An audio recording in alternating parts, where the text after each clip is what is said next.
என்னுடைய அருமை சகோதரர் தமிழ் மொழி பண்பாட்டு கழக தலைவர் ஐயா ஹரிகிருஷ்ணன் அவர்களே, அவருடைய எழுத்தகை நண்பர் பேர் தெரியல ஐயா வீரப்பன் சொன்னாங்க அவர்களே, மற்றும் பாரதியார் பேச்சாளர் மன்ற உறுப்பினர்களே, பேச்சாளர்களே, பாடகர்களே, தலைவர் சுரேஷ் அவர்களே, இதற்கு முன் பேசிய மகேஷ் பூபதி அவர்களே, இந்த நிகழ்ச்சியின் ஒருங்கிணைப்பாளர்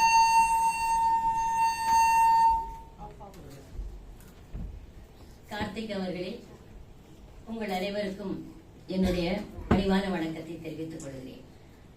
எனக்கு முதல்ல எடுத்தோடனே ஒரே ஒரு செய்தி தான் சொல்லணும்னு ஆசையா இருக்கு. ஐயா 100 பேச்சாளர் மன்றம் தொடங்குவதுதான் தன்னுடைய வாழ்நாள் லட்சியம் என்று சொன்னார்கள். இந்த 53 பேச்சாளர் மன்றம் தான் பாக்கினாங்க. என்னுடைய ஆசை என்ன என்றால் அந்த 53 பேச்சாளர் மன்றமும் மிக மிக மிக மெதுவாக தொடர வேண்டும். காரணம், இவர் எங்களோடு நீண்ட காலம் இருக்க வேண்டும். அதன் காரணமாக வேணா 95 வரைக்கும் சீக்கிரமா போயிடுங்க, இந்த 5 விட்டுடுங்க. மெதுவா மெதுவா மெதுவா ஆரம்பிச்சு நீங்கள் 100 தயவு செய்து எட்ட வேண்டாம். 99 நிறுத்திக் கொள்ளுங்கள். ஏனென்றால் எங்களுக்கு எப்பயும் எங்களுக்கு ஐயா வேணும். இந்த பாரதியார் பேச்சாளர் மன்றம் பல நிகழ்வுகளில் முன்னெடுப்பு செய்திருக்கிறது. இன்றைக்கு முன்னவர்கள் 3 பேர் பாராட்டப்பட்டிருக்கிறார்கள். ஒன்று நிர்மல், இன்னொன்று ராஜேஷ், இன்னொன்று பாரதி செல்வன். இதுல நிர்மல் எதை முன்னெடுத்து சென்றிருக்கின்றார்? பாரதியார் பேச்சாளர் மன்றத்திலிருந்து திரைத்துறைக்கு பாரதியார் பேச்சாளர் மன்றத்தை எடுத்து சென்றிருக்கிறார்.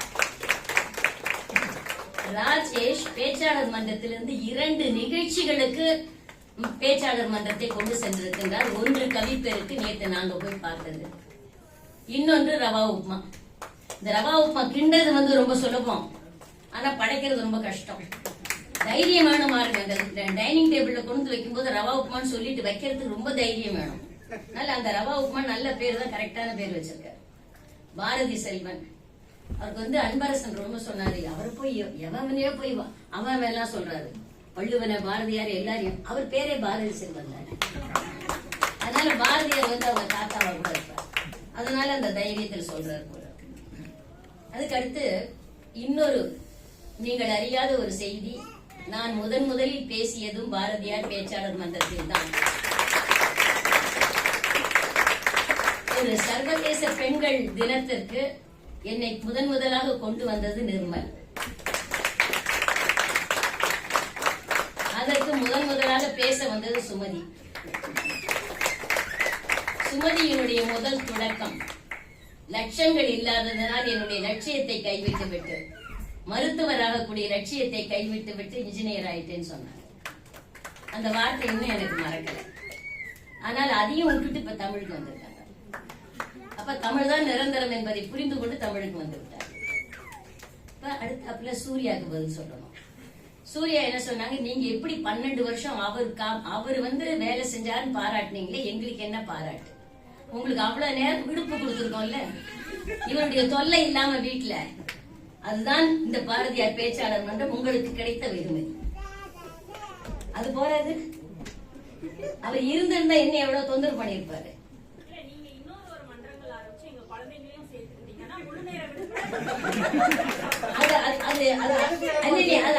இதுலதான் இருக்கு, அது கருத்துலதான் இருக்கு.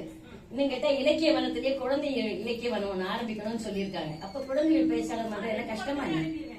தாராளமா. ஐயோ எங்களுக்கு ஐயா முதல்ல 2 சீட்டு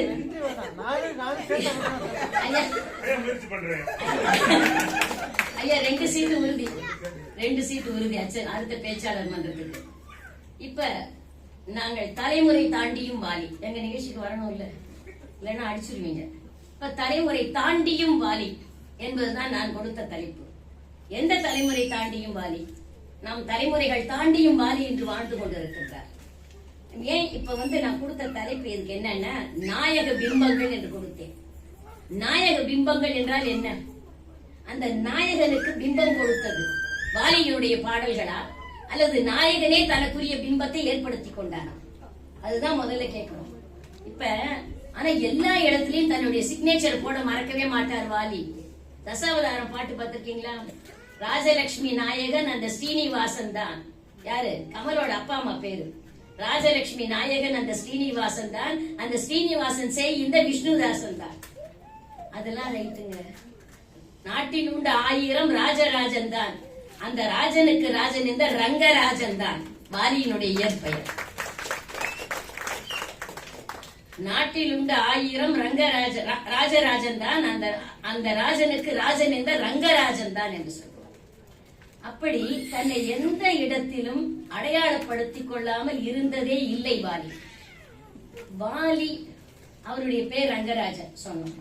வாலியினுடைய இயற்பெயர் அவர் வச்சுக்கிட்டது இல்ல, ரங்கராஜன் தான் அவருடைய இயற்பெயர், வைத்துக் கொண்ட பெயர் வாலி. இப்ப நான் எதற்காக நாயக பிம்பம் என்று கொடுத்தேன்? இப்ப ஒவ்வொரு கதாநாயகனும் தானாக கதைக்கு நாயகனாக இருப்பான். என்றைக்கேனும் அவன் சமுதாயத்தின் நாயகனாக வளர வேண்டும் என்று சொன்னால் அதற்கு வாலியினுடைய பாடல் உதவி இருக்கிறதா? எந்த இடத்தில் யாருக்கு உதவி இருக்கிறது, அது எப்படி உதவி இருக்கிறது என்பதை காட்டுவதுதான் இந்த பேச்சின் நோக்கம். அதனால்தான் நாயக பிம்பங்கள் என்று கொடுத்தேன்.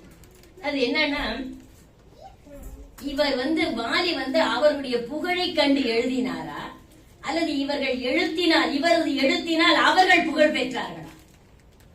இந்த 2 கேள்வி இருக்கு இல்லையா? அந்த புகழை கண்டு இவர் எழுதினாரா, அல்லது இவர் எழுத்தினால் அவர்கள் புகழ் பெற்றார்களா? அந்த அடிப்படையில நான் 5 பேரை எடுத்துட்டு இருக்கேன். விஜய் எடுத்துட்டு இருக்கேன். இது என்ன அதிசயம் பாருங்க, ரஜினியினுடைய ரசிகர்கள் அந்த பேரை வச்சுக்கிட்டாங்க விஜய் பாட்டு பாடுறாங்க. மாமன்னன் அவர் பேசுறது விஜய்க்காக பேச போறாரு. அவர் விஜய்க்காக ரஜினிக்காக பாட போறது அன்பரசன். அன்பரசன் கூடவே நான் என்ன, அன்பரசன் தன்னை அறிமுகப்படுத்திக்கும் போது ஒரு நல்ல கணவர் அறிமுகப்படுத்திட்டார்.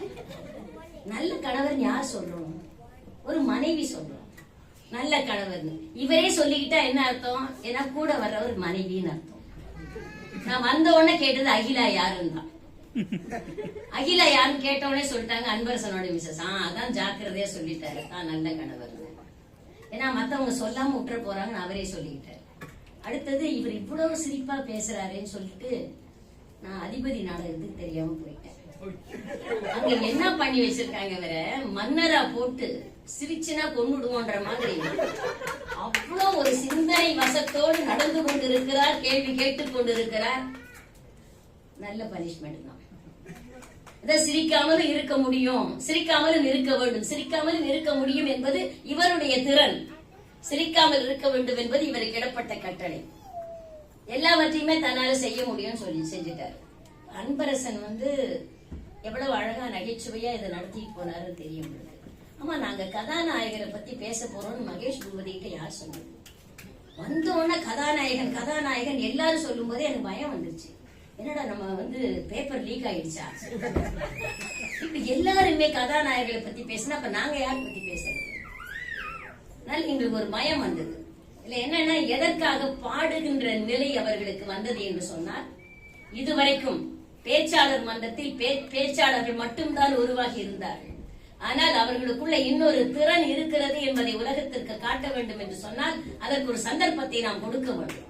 அதனால்தான் வாலி பற்றிய பாடல்களுக்கு 5 பேர் பாடட்டு, 5 பேர் பேசட்டும். இது நம்ம மேடை, நம்மளே பாடலைன்னா அப்புறம் யார் தான் பாடுறது? நமக்கே நாம் வாய்ப்பு கொடுக்காவிட்டால் யார் வாய்ப்பு கொடுப்பார்கள் என்று காத்திருப்பது. அதனால் இன்று இந்த வாலியினுடைய நிகழ்ச்சியில் மட்டும் நாங்க இலக்கியவனம் ஒரு இலக்கியவனம் நடத்துறோம். அதுல இலக்கியம் தான் பேசுவோம், ஆனா பாட்டு தான், ஆனா பாட மாட்டோம். ஆனா இது பாட்டு தான், ஆனா பாடுவாங்க. ஆனா பாட்டு மாதிரியே பாடுவாங்க. நீங்க பயப்படவே வேண்டாம், நல்லா பாடுவாங்க. எனக்கு பாடவே வராது, நல்லா பாட்டை பற்றி பேசுவேன், இல்ல பாட்டை படிப்பேன். அது என்னால முடியும். அது மட்டும்தான் என்னால முடிஞ்சது. இப்ப நான் ரொம்ப பழசுல இருந்து வரப்பேன். 2010 வந்த பாடல்ல இருந்து வரப்போறேன். படத்துல இருந்து விஜய்க்கான பாடல். ஏன் விஜய்க்கான பாடலை முன்வைத்தேன்? இதுல வேற நான் இந்த தடவை நிறைய கண்டிஷன்ஸ் வேற போட்டேன். நான் எப்படி அவர்களை வரிசைப்படுத்தி இருக்கிறேனோ அந்த வரிசையில் தான் பேச்சாளர்களும் பாடகர்களும் பாட வேண்டும். அந்த வரிசைக்கு நான் ஒரு காரணமும் வைத்திருக்கிறேன். அதனால் அந்த அடிப்படையில் தான் வர வேண்டும் என்று சொன்னேன். அப்படின்னா விஜய் என்ன எனக்கு வேண்டப்பட்டவர் யாருமே இல்லைங்க. ஏன்னா அவங்க வாங்குற சம்பளத்துல 10% நமக்காக கொடுக்குறாங்க. நம்ம போய் கை காசை கொடுத்துட்டு கை தட்டிட்டு வரோம், இல்ல அழுதுட்டு வரோம். அவங்க அழுகுறாங்க, நம்ம அழுதுட்டு வரோம். அதனால அதெல்லாம் ஒண்ணும் கிடையாது. இந்த விஜய்க்கான பாடல் ஏன் முன் வந்தது என்பதை நான் பின்னால் சொல்லுகிறேன். அதாவது அவங்க பேச்சாளர்கள் நல்லா சொல்லிடுவாங்க, அவங்க ஏதாவது சொல்ல விட்டுட்டாங்கன்னா நான் சொல்றேன். இப்ப மோகன பிரியா, ஒரு பிரியமான பாடலை பாடுவதற்கு ஒரு மோகன பிரியா வர வேண்டும் அல்லவா? இவர் இளங்கலை பட்டம் பெற்றவர், பாரதியார் பேச்சாளர் மன்றத்தின் உறுப்பினர், மேடை நாடகத்தில் நடித்த அனுபவம் உள்ளவர், பேச்சு திறமையை வளர்த்துக் கொள்வதில் மிகவும் ஆர்வம் உடையவர். ஆனாலும் இன்று பாட்டு திறமையை காட்டுவதற்காக முதலில் பாட வருகிறார். வாருங்கள் மகன்.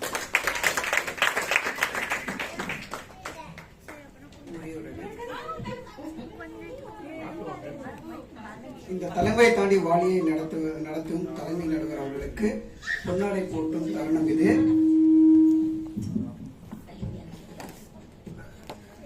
தலைமை நடுவர் சரோஜினி செல்லகிருஷ்ணன் அவர்களுக்கு பொன்னாடையை போற்ற தமிழ் மொழி பண்பாட்டு கழக தலைவர் திரு மு ஹரிகிருஷ்ணன் ஐயா அவர்களை மேடைக்கு அழைக்கிறேன்.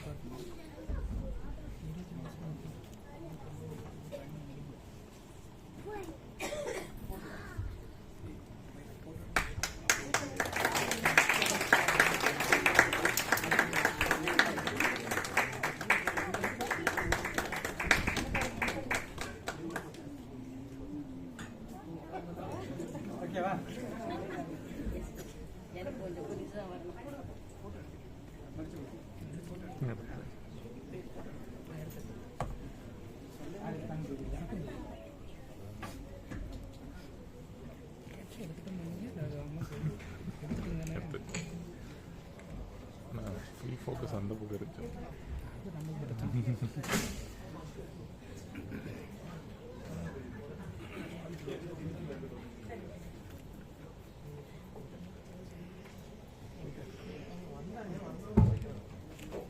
அனைவருக்கும் வணக்கம். பேக் இருக்குன்னு சொன்னாங்க, சரி எடுத்து ஓரமா வைக்கணுமா, நான் கொஞ்சம் ஓரமா வச்சுட்டேன். ஆனா அது முட்டு கொடுத்துருக்காங்கன்னு தெரியல. இப்படிதான் ஒரு சில இடத்துல ஆர்வ கோளாறுல நிறைய தப்பு பண்றோம். இப்போ அன்பரசன் அவர்கள் சொன்னாங்க, நாங்க பாட்டு பாட ஒரு சில விபரீத முடிவுகள்லாம் இருக்கிறாங்க. அந்த விபரீத முடிவுல முதல்ல நான் தான் இருக்கேன். கையில பேப்பர் வச்சிருந்தோடனே வந்தவங்க கேட்டாங்க, என்னங்க நீங்க பாட போறீங்களா அப்படின்னு. ஆமாங்க, என்ன பாட்டுன்னு ஆர்வமா கேட்டாங்க. சுறா மூவில ஒரு பாட்டு வரும், உங்களுக்கு தெரியாதா? தெரியாதே. அதுக்கப்புறம் பாபா மூவி எனக்கு பக்கத்துல இருந்தாங்க, நான் பாபா மூவில இருந்து பாட்டு பாட போறேன்.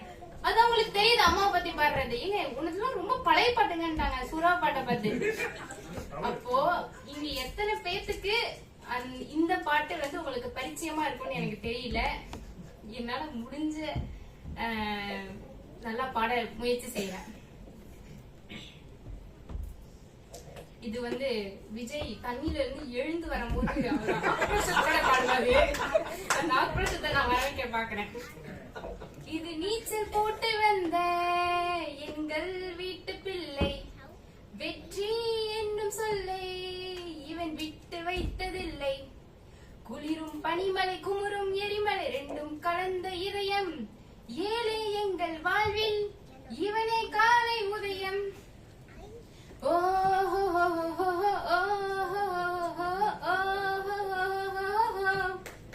வெற்றி கொடி ஏத்து வீசும் நம்ம காத்து, வருங்காலம் நம்ம கையில் தாண்டா.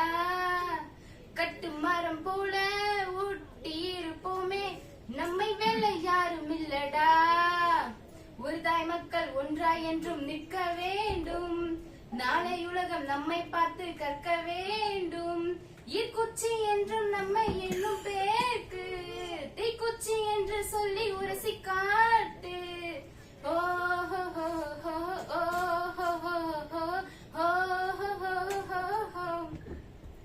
காக்கைக்கெல்லாம் கூடுண்டு இங்கு ஏது, ஏழைக்கு ஒரு வீடு.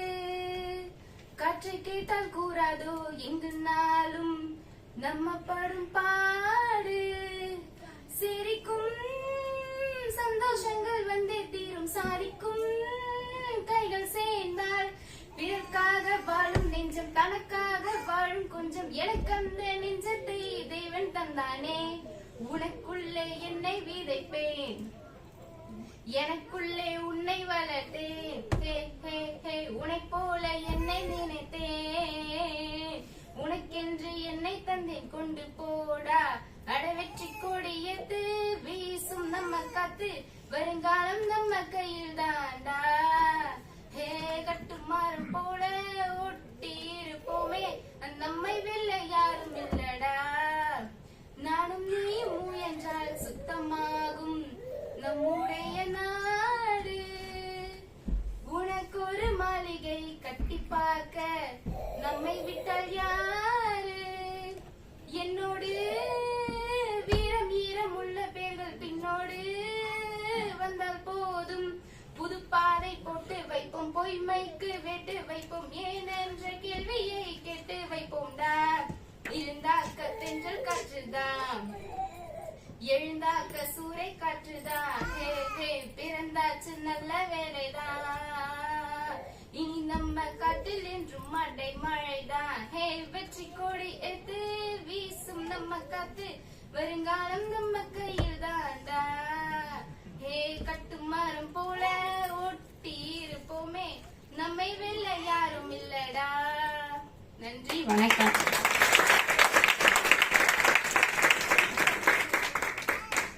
மோகனப்பிரியா, ரொம்ப வருத்தப்பட்டீங்க இந்த பாட்டெல்லாம் யாருக்கும் தெரியலன்னு. அதனாலதான் இந்த பாட்டு எடுத்து எல்லாருக்கும் தெரியணும் இல்லையா? இதற்கான பாட்டுக்கான விளக்கத்தை நான் சொல்லும் போது எதற்காக விஜய் பாடல் முன்னால் வந்தது என்பது உங்களுக்கு தெரியும். ஆனால் பேச்சாளரை அழைத்து முன்னால் பேச வைத்து விடுவோம். அவர் யாருன்னா பேச்சாளர்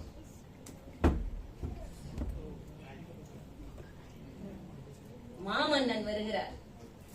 இவர் வேதி பொறியியலில் முதுகலை பட்டம் பெற்று கடந்த 20 ஆண்டுகளாக பொறியியல் கொள்முதல் மற்றும் கட்டுமான துறையில் பணியாற்றிக் கொண்டிருக்கிறார். புத்தகம் வாசிப்பதிலும் புறநானூற்று திறனாய்விலும் ஆர்வம் கொண்டவர். சிங்கப்பூர் வாசகர் வட்டத்திலும் சிங்கப்பூர் பாரதியார் பேச்சாளர் மன்றத்திலும் உறுப்பினர். கடந்த 15 ஆண்டுகளாக சிங்கப்பூரில் மனைவி மற்றும் 2 குழந்தைகளுடன் வசித்து வருகிறார். அடுத்த 2 பேர் ரெடி. பேச்சாளர் மன்றம் குழந்தைகள் வாருங்கள் வாருங்கள், மாமன்னன் அவர்களை வாருங்கள்.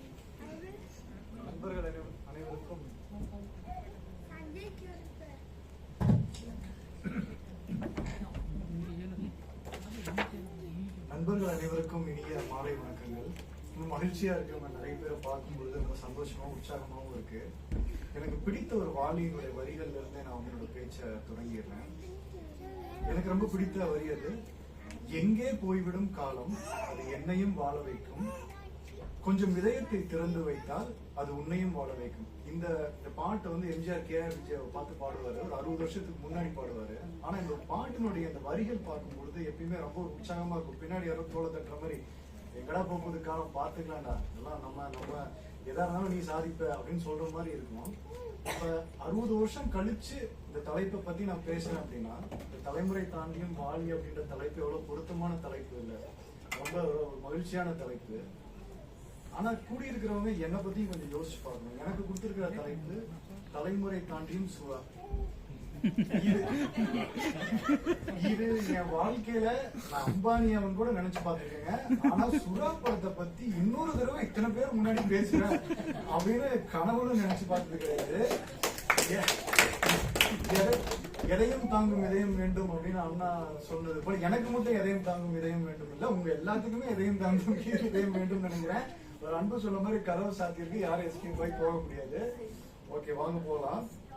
சுறா 2010 வந்த படம், விஜயோடைய 50வது படம், எல்லாத்துக்கும் தெரிஞ்சிருக்கும்னு நினைக்கிறேன். ஒரு மீனவ இளைஞனை பற்றிய ஒரு கதை. கதையான்னு கேட்காதீங்க, ஒரு காவியம். அதாவது இந்த எழுதுகோளை வந்து அவர் விஜய் அவர் வாலி அவர்கள் வந்து அந்த எழுதுகோள் எடுத்து வைக்கும் பொழுதே அவருக்கு தெரிஞ்சிருக்கு அவர் ஒரு தீர்க்கதரிசி. விஜய் 2025 தமிழக வெற்றி கழகத்தை ஆரம்பிக்க போறாரு அப்படின்றது அவருக்கு அப்பவே தெரிஞ்சிருக்கு.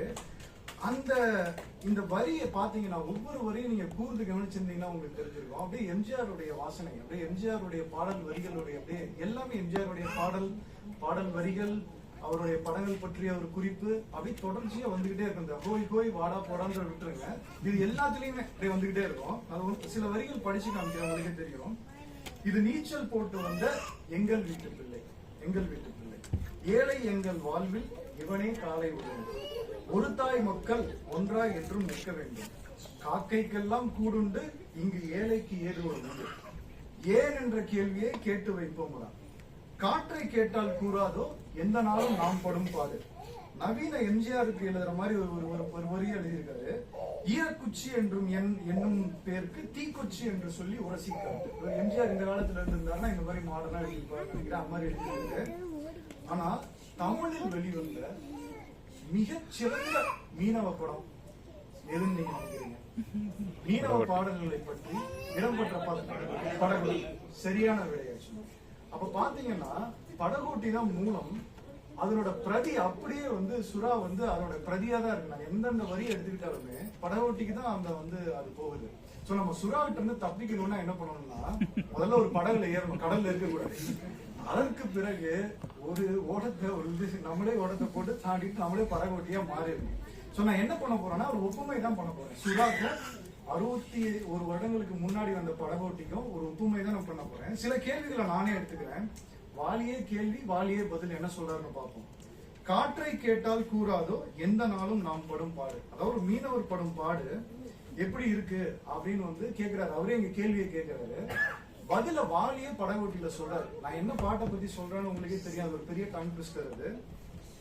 தரை மேல் பிறக்க வைத்தான் எங்களை தண்ணீரில் பிழைக்க வைத்தான், கரை மேல் இருக்க வைத்தான் பெண்களை கண்ணீரில் குளிக்க வைத்தான், தரை மேல் பிறக்க வைத்தான். அதாவது மீனவர் படும் பாடம் இதோட சொல்ல முடியாது. அதாவது இந்த பாட்டை கேட்டு கண்ணீர் வருதோ இல்லையா, நான் பாட்டத்தை கேட்டு உங்களுக்கு கண்ணீர் வரலாம், பரவாயில்ல. இருந்தாலும் சரணத்தை கேட்கும் போது ஒரு வலி ஒண்ணு ஏற்படும். எல்லாத்துக்குமே ஒரு வலி. என்ன போலதானே எல்லாரும் நீங்க சொல்றாரு. கட்டிய மனைவி தொட்டில் பிள்ளை உறவை கொடுத்தவர் அங்கே, அலைக்கடல் மேலே அலையாய் அலைந்து உயிரை கொடுப்பவர் இங்கே, வெள்ளி நிலாவே விளக்காய் எரியும் கடல்தான் எங்கள் வீடு, முடிந்தால் முடியும் தொடர்ந்தால் தொடரும் இதுதான் எங்கள் வாழ்க்கை, இதுதான் எங்கள் வாழ்க்கை. அப்ப வாழ்க்கையை அங்க கேட்ட கேள்விக்கு அவரே எவ்வளவு பெரிய பதில சொல்லியிருக்காரு நீங்களே வந்து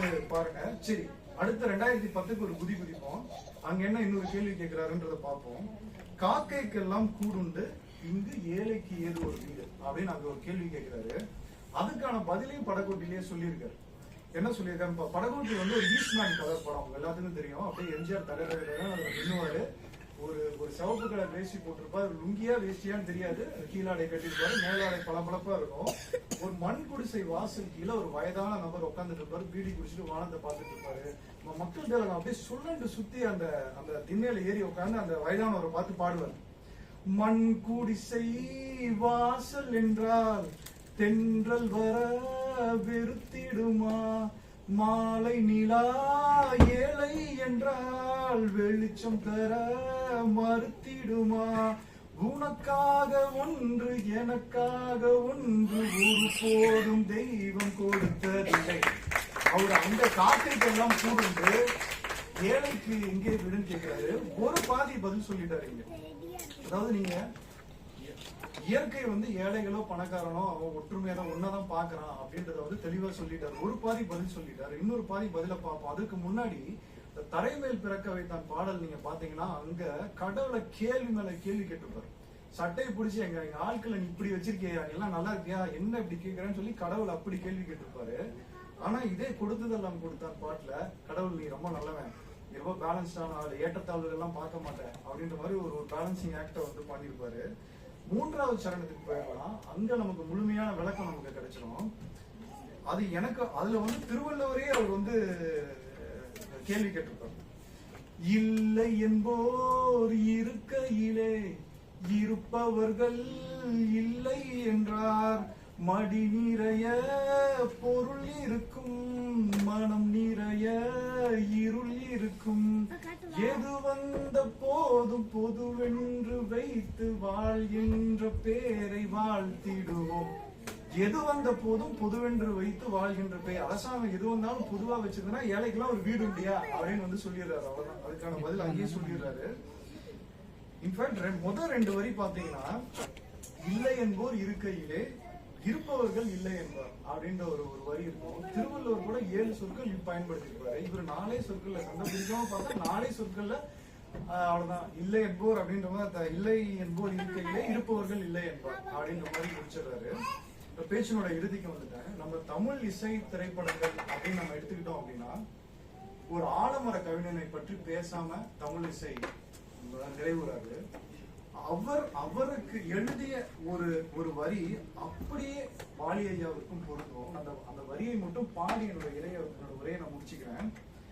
மானிட இனத்தை ஆட்டி வைப்பேன், அவர் மாண்டு விட்டால் அதை பாடி வைப்பேன். நான் நிரந்தரமானவன், அழிவதில்லை எந்த நிலையிலும் எனக்கு மரணம் இல்லை. ஆம் நண்பர்களே, வாலியும் நிரந்தரமானவர், அவருக்கு அழிவு என்பதே கிடையாது. வாலிக்கு எந்த நிலையிலும் மரணமும் இல்லை. நன்றி, வணக்கம்.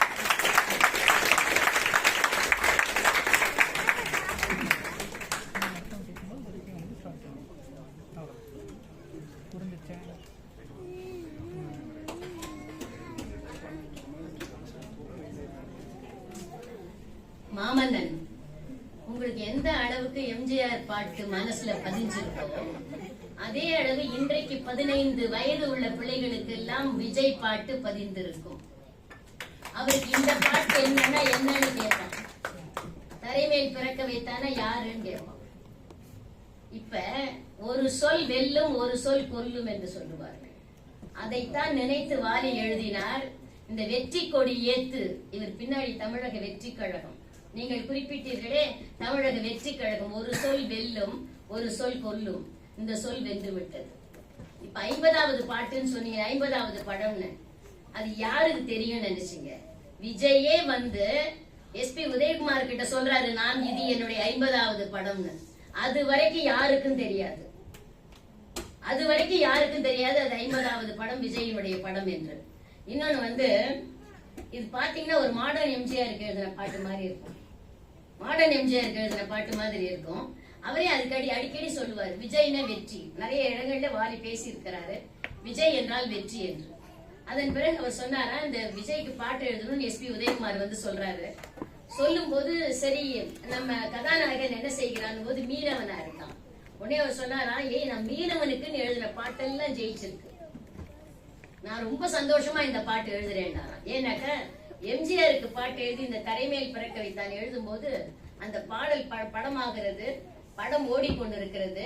அந்த இடைவேளையில திரும்பி பாக்குறாங்க, வாலி உட்கார்ந்து இருக்காரு. அத்தனை பேரும் ஓடி வந்து விட்டார்கள். நம்ம வாத்தியாருக்கு எழுதுறதுக்கு ஒரு ஆள் கிடைச்சிட்டாரு. அப்படி அவருக்கு எழுதின அந்த கரங்கள் விஜய்க்கும் எழுதுகிறார். அதுதான் வாலியின் சார். கவிஞர்களுக்குள்ள எப்பயுமே ஒரு ஈரமான போர் இருக்கும். வைரமுத்து எழுதின பாட்டுக்கெல்லாம் வரிசையில் இங்கு வரிசையா கேள்வி கேட்டு அந்த கேள்விக்கெல்லாம் பதில் இங்க வருது. நீங்க அந்த ரெண்டையும் பார்க்கணும். அந்த ரெண்டையும் நீங்க பாப்பீங்கன்னு தான் இந்த பழைய பாட்டை எடுத்து நான் கொடுத்தேன். இந்த அஜித் படத்துக்கு அவர் எழுதியிருப்பார், வைரமுத்து எழுதியிருப்பார். என்ன பாட்டு எழுதுவார் அவரு? அவர் வந்து தானா சுயமா உருவானவன் சொல்லுவாரு இல்லையா அஜித். ஏற்றி விடவோ தந்தையும் இல்லை. என்ன மாதிரி பாருங்க, யாருக்கு நேரா விஜய்க்கான ஒரு பாட்டு. ஏந்தி கொள்ள தாய்மடி இல்லை, என்னை நானே சிகரத்தில் வைத்தேன், அதனால் உனக்கென்ன வந்ததுன்னு பாட்டு எழுதுறது வைரமுத்து. இதற்கான வரிகள் தான் அங்கே எழுதப்பட்டது. அப்ப எழுதினாரு இல்லையா, குளிரும் பனிமலை குமுறும் எரிமலை ரெண்டும் கலந்த இதயம் இது விஜய்க்கு. வைரமுத்து எழுதியது, நீ என்ன உருகும் பனிமலை, நான் தானே எரிமலை. அதற்கான வரிதான் இது, அதற்கான ஆன்சர் தான் இது. அதற்கு அடுத்து ஈர்க்குச்சி என்று நம்ம எண்ணும் பேருக்கு தீக்குச்சி என்று சொல்லி உரசிக்காட்டு. அங்க இவங்கள்ட்ட வர தீனால என்ன சொல்லி பாட்டு எழுதுவாரு? ஈர்க்குச்சி எழுதுவாரு இல்லையா. அந்த ஒரே சொல்லாடல் எப்படி மாறி வருகிறது என்று பாருங்கள். பாடல் தோறும் மாறி வருகிறது. ஈர்க்குச்சி என்று நம்ம எண்ணும் பேருக்கு நீ தீக்குச்சி என்று சொல்லி உரசிக்காட்டு என்று மாறி வருகிறது. இது வாலியினுடைய திறன். அதுதான் நமக்கு இங்க வேணும். விஜய் யார் எதை பாடினா நமக்கு என்ன? ஆனால் அது பாடுவதில் வாலிதானே அங்க மறைந்து கொண்டிருக்கின்றார். அதுதானே நமக்கு வேணும். இந்த இடத்துல நாயக பிம்பம் என்று சொன்னேனே, நாயக பிம்பத்தை அவர் எங்கே கொண்டு வருகிறார்? இந்த பாடலிலும் நாயக பிம்பம் வருகிறது. பிறர்க்காக வாழும் நெஞ்சம் தனக்காக வாழும் கொஞ்சம். இதெல்லாம் உண்மையா பொய்யெல்லாம் கேட்காதீங்க. வாலி எழுதுனது. இதுல நாயக பிம்பம் வாலிக்கென்று விஜய்க்கென்று உருவாக்கிய பாடல் அது.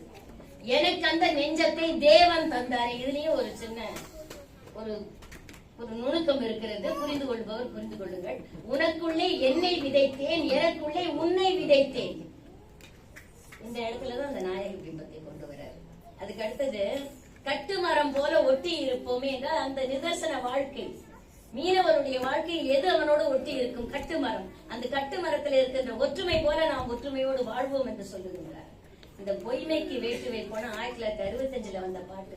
ஏன் என்ற கேள்வி இங்கு கேட்காமல் வாழ்க்கை இல்லை. பொய்மைக்கு வேட்டு வைப்போம், ஏன் என்ற கேள்வியை கேட்டு வைப்போம். அங்க இங்க மாடனா வரும்போது மாறுது. அந்த வரிகள் எப்படி வாலியினுடைய கரங்களில் மாறுகிறது என்பதை காட்டுவதற்காகவும், ஒரு சொல் வெல்லும் ஒரு சொல் கொல்லும் என்பதை தன்னையும் மீறி வாரி வெற்றி கொண்ட நிறையிலும் காட்டுவதற்காகத்தான் இந்த பாடலை எடுத்துக் கொடுத்தேன். அதனால் இந்த நாயக பிம்பத்தை எடுத்து காட்டுவதாக இந்த பாடல் அமைந்தது என்று சொல்லி சிறப்பாக பேசிய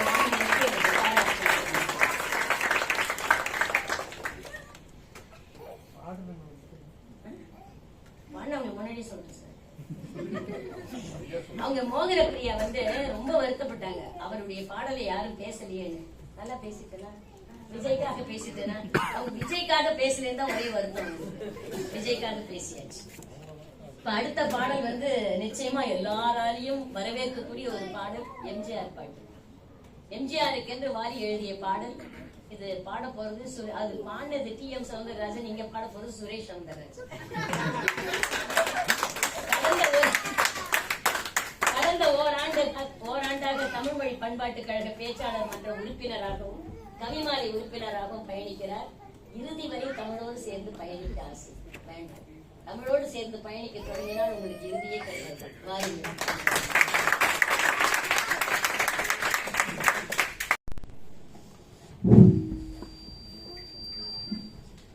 இந்த பாட்டெல்லாம் பாடுனது டி.எம். சௌந்தரராஜன். அந்த அளவுக்கு எந்த எதிர்பார்க்காதீங்க நீங்க.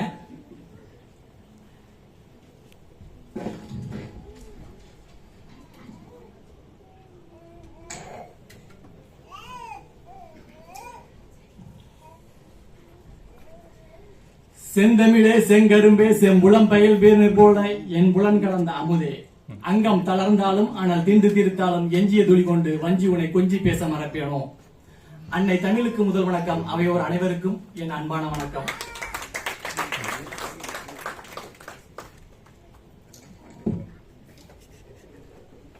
நான் ஆணையிட்டால் அது நடந்து விட்டால், நான் ஆணையிட்டால் அது நடந்து விட்டால், இங்கு ஏழைகள் வேதனை படமாட்டார். உயிர் உள்ளவரை ஒரு துன்பமில்லை, அவர் கண்ணீர் கடலிலே விழமாட்டார். அவர் கண்ணீர் கடலிலே விழமாட்டார். நான் ஆணையிட்டால் அது நடந்து விட்டால், இங்கு ஏழைகள் வேதனை படமாட்டார். உயிர் உள்ளவரை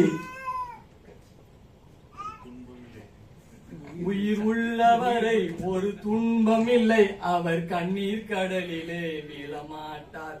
ஒரு தவறு செய்தால் அதை தெரிந்து செய்தால் அவன் தேவன் என்றாலும் விழமாட்டேன். ஒரு தவறு செய்தால் அதை தெரிந்து செய்தால் அவன் தேவன் என்றாலும் விடமாட்டேன். உடல் உழைக்க சொல்வேன், அதில் பிழைக்க சொல்வேன், அவர் உரிமை பொருள்களை தொடமாட்டேன். நான் ஆணையிட்டால் அது நடந்து விட்டால், இங்கு ஏழைகள் வேதனை படமாட்டார். உயிர் உள்ளவரை ஒரு துன்பமில்லை, அவர் கண்ணீர் கடலிலே விழமாட்டார். சிலர் ஆசைக்கும் தேவைக்கும் வாழ்வுக்கும் வசதிக்கும் ஊரார் கால் பிடிப்பார். ஒரு மானம் இல்லை, அதில் ஈனம் இல்லை, அவர் எப்போதும் வாழ் பிடிப்பார். எதிர்காலம் வரும், என் நேரம் வரும், இந்த கூட்டத்தில் நான் அன்று ஜொலிப்பேன். பொது நீதியிலே புது பாதையிலே வரும் நல்லோர் முகத்திலே விழிப்பேன். வரும் நல்லோர் முகத்திலே விழிப்பேன். நான் ஆணையிட்டால் அது நடந்து விட்டால், இங்கு ஏழைகள் வேதனை படமாட்டார். உயிர் உள்ளவரை ஒரு துன்பமில்லை, அவர் கண்ணீர் கடலிலே விழமாட்டார். அவர் கண்ணீர் கடலிலே விழமாட்டார். இங்கு ஊமைகள் ஏங்கவும் உண்மைகள் தூங்கவும் நானா பார்த்திருப்பேன். ஒரு கடவுள் உண்டு, அவன் கொள்கை உண்டு, அதை எப்போதும் காத்து நிற்பேன். முன்பு இயேசு வந்தார், பின்பு காந்தி வந்தார், இங்கு மானிடம் சிறந்திட திறந்தார். இவர் திருந்தவில்லை, மனம் அருந்தவில்லை, அந்த மேலோர் சொன்னதை மறந்தார். நான் ஆணையிட்டால் அது நடந்து விட்டால் இங்கு ஏழைகள் வேதனை படமாட்டார். உயிர் உள்ளவரை ஒரு துன்பமில்லை, அவர் கண்ணீர் கடலிலே விழமாட்டார். நன்றி.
தலை இருக்கும்போது வால் ஆடக்கூடாது. தலை நீ ஆடு தலை.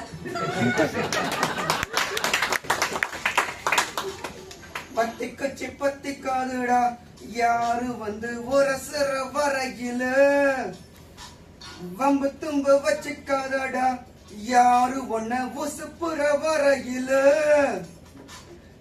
குச்சியாய் இல்லாம நீ தீ குச்சியாய் இருடா உள்ளே ஒரு உஷ்ணம் வந்தா உன் வாழ்வில் வெளிச்சம் வரும். பத்தி குச்சி பத்திக்காதடா யாரும் வந்து வரசர வரையில வம்பு தும்பு வச்சுக்காதடா யாரு உன்ன உசுப்புற வரையில.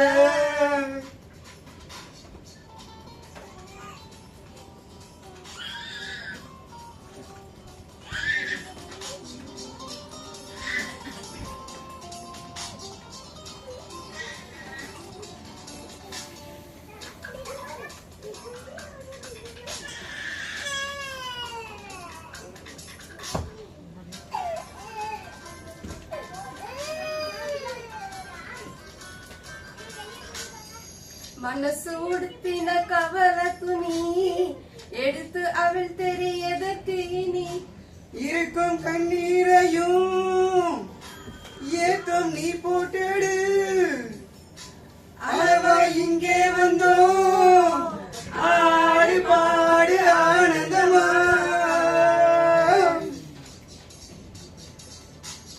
பத்தி குச்சி பத்திக்காதுடா யாரும் வந்து ஒரசர வரையில பம்பு தும்பு வச்சுக்காதடா யாரும் ஒன்ன உசுப்புற வரையில.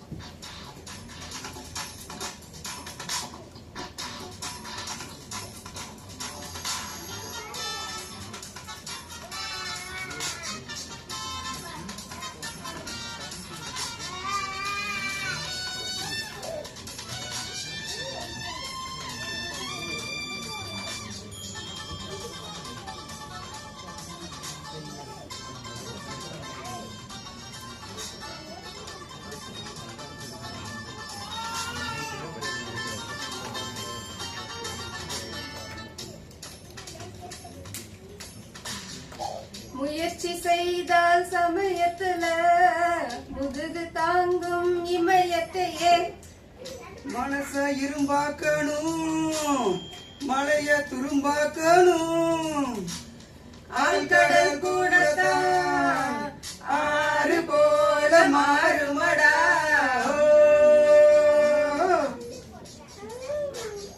பத்தி குச்சி பத்தி காதுடா யாரும் வந்து ஒரு சர வரையில வம்ப தும்ப வச்சு காதடா யாரும் வந்து உசுப்புற வரையில குச்சியாய் இல்லாம நீ தீ குச்சியாய் இருடா உள்ளே ஒரு உஷ்ணம் வந்தா உன் வாழ்வில் வெளிச்சம் வரும் பத்தி குச்சி பத்தி காதுடா யாரும் வந்து ஒரு சர வரையில வம்பு தொம்பு வச்சுக்காதடா யாரும் ஒன்ன உசுப்புற வரையில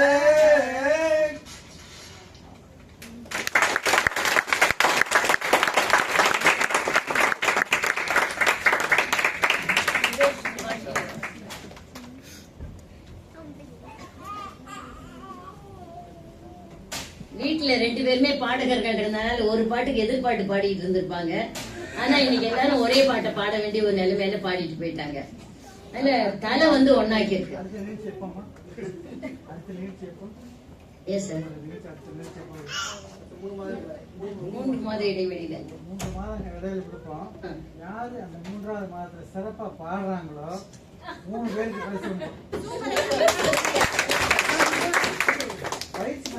பயிற்சி பண்ணணும். அங்க தலைப்பை முன்னாடியே கொடுக்கணும்.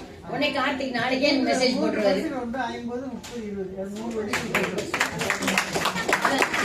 நாளைக்கு கார்த்திகிட்ட இருந்து மெசேஜ் வந்துடும். அடுத்த தலைப்பு எனக்கு பிராக்டிஸ் பண்ணணும் பாட்டெல்லாம். அதுக்குதான் பயிற்சி பண்ணாம முயற்சி பண்ணக்கூடாது. பயிற்சி பண்ணாம முயற்சி பண்ணக்கூடாது. ரொம்ப சிறப்பு. இப்ப அதை பத்தி பேசுறதுக்கு இங்க தான் பேர் இல்லத்தரசின்னு கொடுத்திருக்காங்க. வீட்டிலேயே இல்லாத இல்லத்தரசி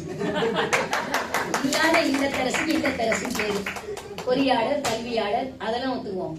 பாரதியார் பேச்சாளர் மன்றத்தின் இதெல்லாம் கட்டாயம் ஒத்துக்கணும். பாரதியார் பேச்சாளர் மன்றத்தில் 2 முறை மன்ற தலைவராக இருந்தவர், வட்டார இயக்குநராக இருந்தவர், பட்டிமன்ற பேச்சாளர், சிங்கையின் சமூக மன்றம் பேச்சாளர் மன்றங்கள், கோவில் நிகழ்ச்சிகள் மற்றும் பல மேடை நிகழ்ச்சிகளின் நிகழ்ச்சி தொகுப்பாளர், பள்ளி மற்றும் சமூக மன்றங்களின் தொண்டூழியர், லிட்டில் டேலண்ட் டான்ஸ் குரூப்பின் நடன ஆசிரியர், மேடை பாடகியாகவும் வலம் வருபவர். நீங்க எனக்கு மூச்சு வாங்குது. அதெல்லாம் பேசலாம்.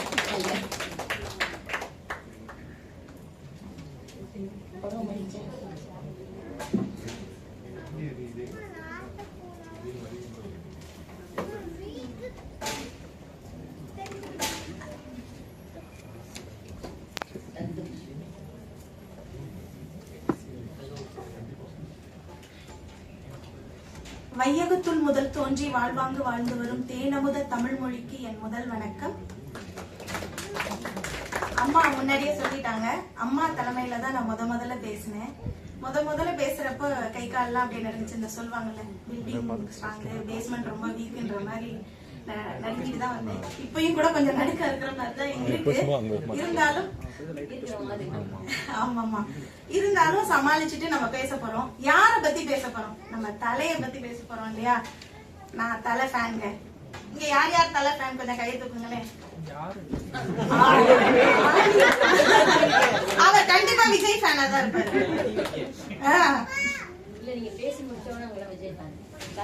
தலை ஃபேன் ஆயிடுவாங்க. கரெக்டுமா, நான் பேசி முடிச்சோன்னே எல்லாரும் தலை ஃபேன் ஆயிடணும். இப்போ வந்து நம்ம பாட்டை வந்து சிறப்பா சுரேஷும் இவங்களும் பாடிட்டு போயிட்டாங்க, சுபாஷினியும். இந்த பாட்டை நீங்க எடுத்துக்கிட்டீங்கன்னா பாருங்களேன், மத்த பாடல்களை விட பாட்டை ஆரம்பிக்கும் போதே மியூசிக்கோட தான் ஆரம்பிச்சாங்க. அந்த மியூசிக்கே நமக்கு ஒரு இன்ட்ரெஸ்ட் கிரியேட் பண்ணும். அந்த பாட்டுல அந்த வைப்ரேஷன், அதை இசையமைச்சவர் யாருன்னா யுவன் சங்கர் ராஜா அவர்கள். இது வந்து இந்த படம் வந்து ஏஆர் முருகதாஸின் முதல் படம். ஏஆர் முருகதாஸ் அதுக்கப்புறம் பல வெற்றி படங்கள் கொடுத்தாரு. ஆனா அதற்கான அடித்தளமே தலையோட எடுத்த இந்த முதல் படம் தான். அந்த படத்துல இந்த பாட்டை பாடினவர் எஸ்பி பாலசுப்ரமணியம் சார். அவர் வந்து இப்ப நமக்கு இப்ப பொதுவா தெரியும், எஸ்பிபி நிறைய பாடல்கள் பாடியிருக்காரு, டூயட் பாடல் பாடியிருக்காரு, ஹீரோக்களுக்கெல்லாம் முதல் பாடல் பாடுவார். பெரும்பாலும் ரஜினிகாந்த் அவர்களின் பாடல், கமலஹாசன் அவர்களின் பாடல் எல்லாம் எஸ்பிபி வந்து முதல் பாடல் அவங்களுக்கு அவர் தான் பாடணும்னு அந்த ஹீரோஸை கேட்டுப்பாங்க. அந்த மாதிரி தலைக்கு அமைஞ்ச சூப்பரான பாட்டு தான் இந்த பாட்டு. இந்த பாட்டோட ஃபர்ஸ்ட் வரி எல்லாருக்கும் தெரியும் இல்லைங்களா? வத்தி குச்சி பத்தி காதுடா யாரும் உன்ன ஒரு சிற வரையில வம்பு தும்பு வச்சுக்காதடா யாரும் உன்ன உசுப்புற வரையில. ஐயா நல்லா பாடிட்டேன் ஐயா, ரெக்கார்ட்ல இருக்கும் ஐயா. அடுத்த முறை பிரைஸுக்கு எதிர்பார்ப்போம். சரி, இதை ஏன் பாடினேன் அப்படின்னா, இந்த பாட்டை பத்தி வாலி கிட்ட ஒரு தடவை பேட்டி எடுக்கிறாங்க. அந்த பேட்டியில வந்து வாலி சொல்றாரு, ஏஆர் முருகதாஸ் வந்து பாட்டு எழுத கேட்டப்ப வாலி கடகடன்னு எழுதி கொடுத்துட்டாங்க. அந்த பாட்டை எழுதி கொடுத்தோன்னா ஒரு 10 நிமிடம் ஏஆர் முருகதாஸ் அமைதியாவே இருந்தாராம். அப்ப வாலி சொன்னாராம், ஏப்பா ஒண்ணு பிடிச்சிருக்குன்னு சொல்லு, இல்ல பிடிக்கலன்னு சொல்லு, இப்படி அமைதியா இருந்தா இதுக்காக தாங்க இந்த முதல்ல படம் எடுக்கிறவங்களுக்கு எல்லாம் நான் பாட்டே எழுதுறது இல்ல அப்படின்னாராம். அப்புறம் முருகதாஸ் இப்படியே அப்பயும் அமைதியாவே இருந்தாராம். ஏப்பா பைபிளாப்பா இது, மாத்தி எழுதக்கூடாதுங்கிறதுக்கு ஏதாவது இருந்தா சொல்லுப்பா, மாத்தி கூட எழுதி தரேன் அப்படின்னாராம். இல்லங்கய்யா, அந்த படத்துல அஜித்குமார் வந்து ஒரு கேங்ஸ்டர். அவர் படம் முழுதும் வத்திக்குச்சியை வச்சிட்டு இருக்கிற மாதிரி தான் நான் கதையை அமைத்திருக்கேன். அந்த படத்துல அவர் அப்படிதான் நடிக்கவும் போறாரு, நடிச்சிட்டு இருக்காரோ எடுத்திருப்பாங்கல்ல. சில சமயங்கள் படங்கள் வந்து பாட்டு எழுதுவதற்கு முன்னாடியே எடுத்திருப்பாங்க. சோ டைரக்டரோட கனவு, அவருடைய நினைவு, அவருடைய கனவு, அந்த மனசுல நினைச்சது வாலிக்கு எப்படி தெரிஞ்சிச்சுன்னு டைரக்டருக்கே ஆச்சரியமாயிடுச்சான். அந்த அளவுக்கு இந்த பாட்டோட முதல் வரி அமைஞ்சிருக்கு. அந்த பாட்டுல நீங்க பாத்தீங்கன்னா ஃபர்ஸ்ட் எடுத்தோன்னா அஜித் அப்படி இப்படி காட்டுவாரு. அதை பார்க்கும் பொழுதே நமக்கு அப்படியே சூப்பரா இருக்கும். அந்த காரணம் வந்து இந்த முதல் வரி தான். ஏன்னா நம்ம சும்மா இருக்கோங்க, நம்மள சும்மாவே இருக்க விட மாட்டாங்க. எதையாவது சொல்லி எங்கேயாவது யாராவது நம்மளை பத்தி பேசிட்டு இருப்பாங்க. இல்லாட்டி நம்ம சொல்லுவாங்கல்ல, அந்த ஒரு இதுல இருக்கும், ராமாயணத்துல கூட சொல்லுவாங்க, ராமரை நினைத்ததை விட ராவணன் தான் ராமரை அதிகம் நினைச்சிருப்பாராம். அதாவது எப்படின்னா அந்த பகைவனை வந்து கொல்லணும்ன்ற அந்த நினைவுகள் வந்து அதிகமா நினைச்சது ராவணனா. இதை நான் எங்கேயோ ஒரு இடத்துல கேள்விப்பட்டிருக்கேன். அந்த மாதிரி நம்ம சும்மா இருந்தாலும் வம்பு தும்பு வச்சுக்காம இருந்தாலும் உரசுற வரைக்கும் எந்த பிரச்சனையும் இல்லை. ஆனா உரசிட்டா நாங்க விட மாட்டோம், தூள் கலப்பிடுவோம் அப்படிங்கறதுதான் அந்த முதல் 4 வரி. அடுத்து வந்து அந்த பாட்டுல வரிகள் வருது. என்ன வரினா, மனசு உடுத்தின கவலை துணி எடுத்து அவிழ்த்தேறி எதற்கு இனி. அதுதானங்க, நம்ம கிட்ட பல கவலைகள் இருக்கு, பல நேரம் பல கவலைகள் இருக்கு. இப்ப அம்மா சொன்னாங்கல்ல, இல்லத்தரசின்னு சொன்னாங்க, ஆனா இல்லத்திலேயே இருக்க மாட்டாங்க. என்ன பண்றதுங்க, தினமும் அதே வேலைதான், அதே கிச்சன் தான், அதே புருஷன் தான், வேற என்ன மாத்த முடியாதுல்ல. பிள்ளை குட்டிகளை பாக்கணுமே அப்படின்றத விட்டுட்டு நம்ம இப்படி வெளியில வரோம் பாருங்களேன், இதுல கிடைக்கிற ஒரு நிம்மதி. சூர்யா கேட்டாங்கல்ல, அந்த மாதிரிதான் நிம்மதி. ஒரு நமக்குன்னு ஒரு உலகம், நமக்குன்னு ஒரு 4-5 நண்பர்கள், நம்மை சுற்றி இருப்பவர்கள், நம்ம பேசுறதையும் கேட்க ஒரு 4 பேரு, அப்படி சந்தோஷமா இருங்கிறாரு. எதுக்கு கண்ணீரை சிந்திக்கிட்டு, இருக்கும் கண்ணீரையும் ஏத்தம் நீ போட்டு ஏத்தம் போட்டு எடுத்துரு, கண்ணீரெல்லாம் தூக்கி விடு, வீட்லயே இருக்காத, வெளியில வாங்குறாரு. ஆச்சரியமா பாக்காதீங்க நிர்மல், உண்மை அதுதான். வீட்டுக்குள்ளேயே இருக்கும் பொழுது இந்த பெண்களுக்கு வந்து ஒரு மன இறுக்கம் இருக்கும். அத பாதி பேர் வெளியில சொல்லி புலம்பிடுவாங்க, ஃப்ரெண்ட்ஸ் கிட்டயோ இல்ல யாருக்கிட்டயோ. சில பேரால சொல்ல முடியாம அந்த அழுத்தம் வச்சிருப்பாங்க. இந்த மாதிரி வெளியில வாங்கன்னு சொல்றதுக்கு தான் இந்த மாதிரி கவிஞர்கள் வந்து பாடல்களே எழுதுறாங்க. படத்துல கூட அததான் சொல்றாங்க. நம்ம சுத்தி நம்மள பாக்கணும். முக்கியமா இங்க இருக்கிற கணவர்மார்களுக்கு எல்லாம் சொல்றேன், உங்க மனைவிமார்கள் எல்லாம் இந்த மாதிரி வெளியில கூட்டிட்டு வாங்க. அப்பதான் அவங்கள்ட்ட இருக்கிற அந்த இறுக்கம் வெளியில போகும். ஏன்னா நீங்க ஆபீஸ் போயிடுவீங்க, வேலைக்கு போவீங்க, உங்க ஃப்ரெண்ட்ஸோட வெளியில போவீங்க, ஹோட்டல் போவீங்க. ஆனா பெண்களுக்கு வந்து அவங்களா வெளியில வந்தாலே ஒழிய அவங்களோட மன இறுக்கம் குறையாது. அதத்தான் அவங்க சொல்றாங்க. ஏத்தம் நீ போட்டேடு, அழவா இங்கே வந்தோம், ஆடு பாடு ஆனந்தமா. அதத்தானே சொல்றோம். ஆமா, அதுக்குதான் நான் வெளியில போறேன். ஆடணும், பாடணும், பிள்ளைங்க ஒரு நிகழ்ச்சியில கலந்துக்கிறாங்கன்னா அதை போய் நம்ம பார்க்கணும், பார்த்து ரசிக்கணும், அவங்கள ஊக்குவிக்கணும். இதுதானங்க வாழ்க்கை. இதேதான் சொல்றாங்க. அடுத்த பேராகிராஃப்ல என்ன சொல்றாங்கன்னா, முயற்சி செய்தால் சமயத்துல முதுகு தாங்கும் இமயத்தையே. ஆமாங்க, உண்மைதானே. நீங்க வந்து எந்த ஒரு விஷயமா இருக்கட்டும், ஏன் என்னையே எடுத்துக்கோங்களேன். இப்ப நான் சொன்னேன், என்ன முதல்ல பேசுறப்ப கை கால்லாம் நடுங்கிருந்தேன். முயற்சி செய்யணும், விடாம முயற்சி செய்யணும். இன்னைக்கு நான் பல நேரங்கள்ல Facebookல வந்து நான் எந்த ஒரு நிகழ்ச்சி போறதுக்கு முன்னாடியும் சுமதி பேச்சாளர்னு அந்த ஹைஃபன் போட்டுருவேன், டேக் பண்ணி போட்டுருவேன். யாரு நம்புறாங்களோ இல்லையா, நான் நம்புறேங்க நான் பேச்சாளர்னு.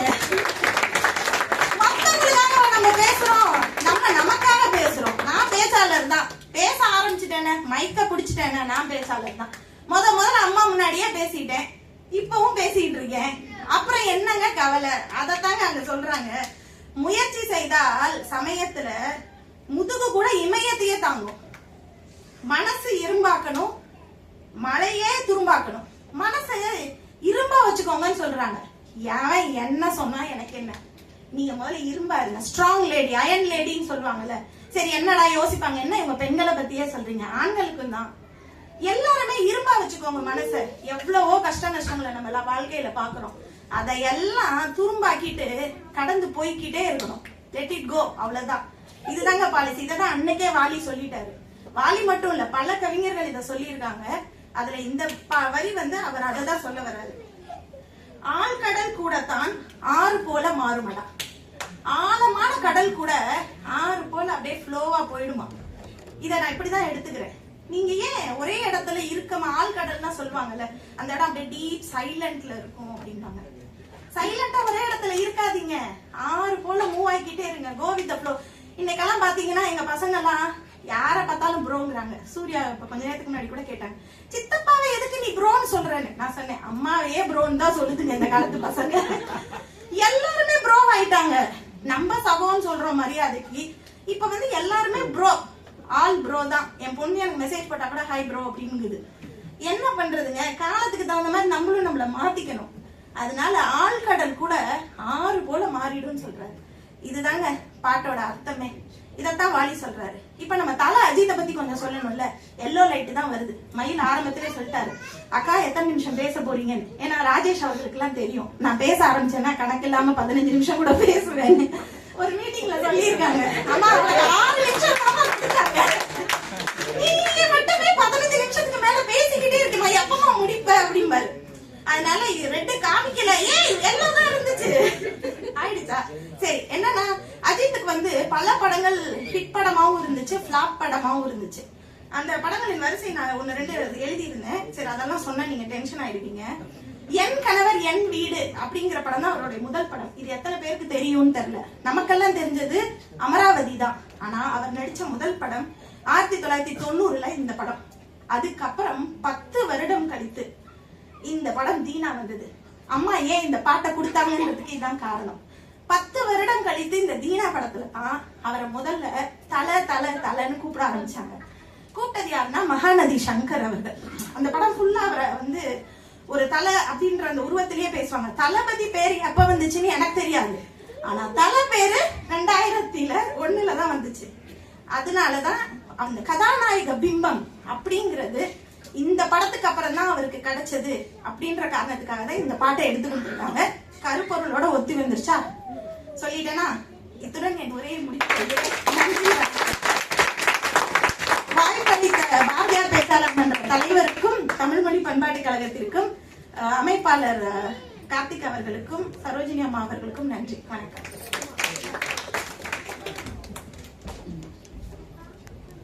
சிறப்பு சுமதி, ஒரு சிரிக்க பேசிட்டீங்க தலையை பத்தி. இந்த பாட்டு நீங்க முழுசா எடுத்துக்கிட்டீங்கன்னா இது ஒரு மோட்டிவேஷனல் சாங். முழுசா எடுத்துக்கிட்டா ஒவ்வொரு வரியும் ஒரு மனிதனை மோட்டிவேட் பண்ற மாதிரி தான் இருக்கும். இப்ப இந்த ஈக்குச்சியா இல்லாமல் நீ தீக்குச்சியா இருடான ஒரு சாதாரணமா இருந்துராத, பட்டால் உரசி கொள்ளக்கூடிய நெருப்பாக இரு. அதுல கூட பாருங்க, உள்ளே ஒரு உஷ்ணம் வந்தால் உன் வாழ்வில் வெளிச்சம் வரும். உன் மனசுல அந்த உஷ்ணம் வரணும், நீ முன்னேற வேண்டும் என்ற எண்ணம் வந்தால் அது வாழ்க்கையில் வெளிச்சமாக மாறும் என்று எழுதுகிறார். என்னன்னா இதுல தலைய பத்தியே பாட்டு இருக்கு. இதுல என்ன அர்த்தம்? முயற்சி செய்தால் சமயத்துல முதுகு தாங்கும் இமயத்தை. என்ன முதுகு வடத்துலதான் 32 ஆபரேஷன், தண்டு வடத்துலதான் 32 ஆபரேஷன். அதனால நீ முயற்சி செய்தால் சமயத்துல முதுகு தாங்கும் இமயத்தையே. இது வாலி இது ஆக்சுவலி ஸ்கிரீனை பார்த்து பாடுற பாட்டு. இது யாரை பார்த்தும் பாடுற பாட்டு இல்ல, ஸ்கிரீனை பார்த்து பாடுற பாட்டு. அந்த பாட்டுல அஜித்துக்கான வரியாக இதனை எழுதி இருக்கிறார். முழுக்க இவர் மாஸ் ஹீரோவா மாறினது இந்த படத்துல தான். அது வரைக்கும் அப்படி ஒரு டீசன்ட் ஹீரோவா வந்த ஒரு ரக்கட் லுக்கோட வந்தது இந்த படத்துல தான். அதனாலதான் இந்த நாயக பிம்பத்தை தந்தது இந்த பாடல் தான். அதனாலதான் இந்த பாட்டை எடுத்து கொடுத்தேன். அடுத்தது இது முழுக்க நான் சொன்னது போல மோட்டிவேஷனல் சாங் தான். இது வந்து அனைத்து தரப்பு மக்களையும் சென்று அடைந்த ஒரு பாடல். இவங்க சொன்னாங்கல்ல, இவங்க சொன்னது மாதிரி அந்த நிகழ்ச்சி நடந்தது உண்மைதான். யுவன் சங்கர் ராஜா தான் கொண்டு போய் கொடுத்தாரு பாட்டை. ஆனா ஒரு பாட்டு எழுதி கொடுங்க, இது ஒரு புது டைரக்டர், அந்த டைரக்டர் பேரெல்லாம் சொல்லாம ஒரு புது டைரக்டர் பாட்டு எழுதி கொடு. புது டைரக்டர்லாம் நான் எழுத மாட்டேன். அப்போ இல்ல எழுதி கொடுன்னு எழுதிட்டாரு. அப்பதான் ஏஆர் முருகதாஸ் வந்தாரு. 10 நாள் கழிச்சு வந்தாரு. வந்தோட பாட்டு காமிச்ச பிறகுதான் சுமதி சொன்ன நிகழ்வுகள் எல்லாம் நடந்தன. அது போல அந்த அப்படி ஒவ்வொரு நிலையிலும் ஒவ்வொரு காரணத்துக்கும் ஒருத்தரை மாஸ் ஹீரோவா மாத்தணும்னா கூட இவருடைய பாடல் வந்து அதற்கு உதவி இருக்கிறது. அதனால அந்த கதாநாயகன் வந்து வத்தி குச்சியாக இருப்பான் என்பதை காட்டுகிறது. அதனாலதான் மனசு உடுத்தின கவலை துணி எடுத்து அவிழ்த்து எறி எதற்கு நீ, அவன் எதை பத்தியும் கவலைப்படாதவன், அதனால தூக்கி எறின்ட்டா. அதுக்கு அடுத்தது பாருங்க, இந்த இருக்கும் கண்ணீரையும் ஏத்தம் நீ போட்டுடு. ஏத்தம் எங்க இறப்பாங்க? ஆழமா இருக்க இடத்துல தான் இறப்பாங்க. உன் கண்ணீர் உன் நெஞ்சத்துக்குள் இருந்தால் கூட ஏத்தம் போட்டு எடுத்து. அது ஒண்ணு. அடுத்தது ஆழ்கடல் கூடத்தான் ஆறு ஓரம் ஆழமடா. ஆழ்கடல் கடலினுடைய ஆழம் யாருமே அறியாதது. ஆனா நினைச்சு பார்த்தீங்கன்னா ஆற்றோரம் எவ்வளவு ஆழமோ அதுதான் அந்த ஆழம். உன் மனம் நினைக்கின்ற ஆழம் தான் அந்த ஆழம் என்று சொல்லுகின்ற ஒரு மோட்டிவேஷன் சாங் தான் இது. இது ஒரு நாயக பிம்பத்தை தந்த பாடல். அதனால்தான் இது வந்தது. இது பாருங்க, எம்ஜிஆருக்கு பாடினவர் சிலம்பரசனும் பாடிட்டு. இந்த சிலம்பரசன் பாட்டு தான் இப்ப வரப்போகுது. சிலம்பரசன் பேசுறவரும் பாருங்க சிலம்பரசன் மாதிரியே தான் இருப்பாரு. இப்ப யாரு வசந்தகுமார் தான் இப்ப பேசுறவர் தான் சொன்னேன். இப்ப தமிழ்ச்செல்வன் தான் பாட இருக்கிறார். சிங்கப்பூர்ல கடந்த 20 வருடங்களாக உற்பத்தி துறையில் பொறியாளராக பணிபுரிந்து வருகின்றார். தமிழ் மொழி மீது கொண்ட காதலாலும் தமிழன் என்ற கர்வத்தினாலும், தமிழ் படிச்சாலே இந்த கர்வம் வந்துருங்க. தமிழ் இலக்கியங்கள், இதிகாசங்கள் மற்றும் புராணங்கள் பற்றிய அரிய தகவல்களை கவிதை வடிவிலும் கதை வடிவிலும் சொல்லும் ஒரு யூடியூப் சேனலை நடத்தி வருகின்றார். தற்போது அந்த சேனல் 20,000 சந்தாதாரர்களை கடந்து வளர்ந்து வருகிறது. இந்த நிகழ்ச்சிக்கு அப்புறம் இன்னும் சந்தாதாரர்கள் அதிகமாவாங்க. கவிதைகள் எழுதுவது, ராஜேஷ்க்கு சொல்லணும், கவிதைகள் எழுதுவது, புத்தகங்கள் வாசிப்பது என தன்னை தமிழோடு இணைத்துக் கொள்கிறார். பாரதியார் பேச்சாளர் மன்றத்தில் வளர்ந்து வரும் பேச்சாளராக இருக்கும் அவர் இன்று பாடகராக அறிமுகமாகிறார்.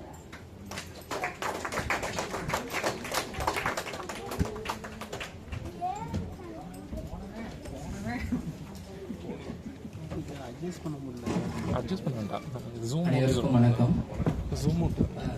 வாலியோட பாடல் அப்படின்னாவே ஒரு குதூகலம் இருக்கும்.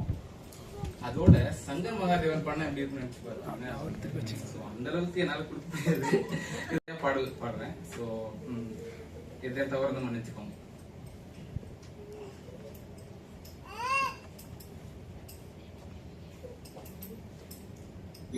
தமிழ் என்றால் நான் ஒரு தமிழண்டா, எனக்கு பலம் என் ரசிகண்டா, கெட்டவன் பேரெடுத்த நல்லவண்டா, என் வெற்றிக்கு காரணம் ஆண்டவண்டா.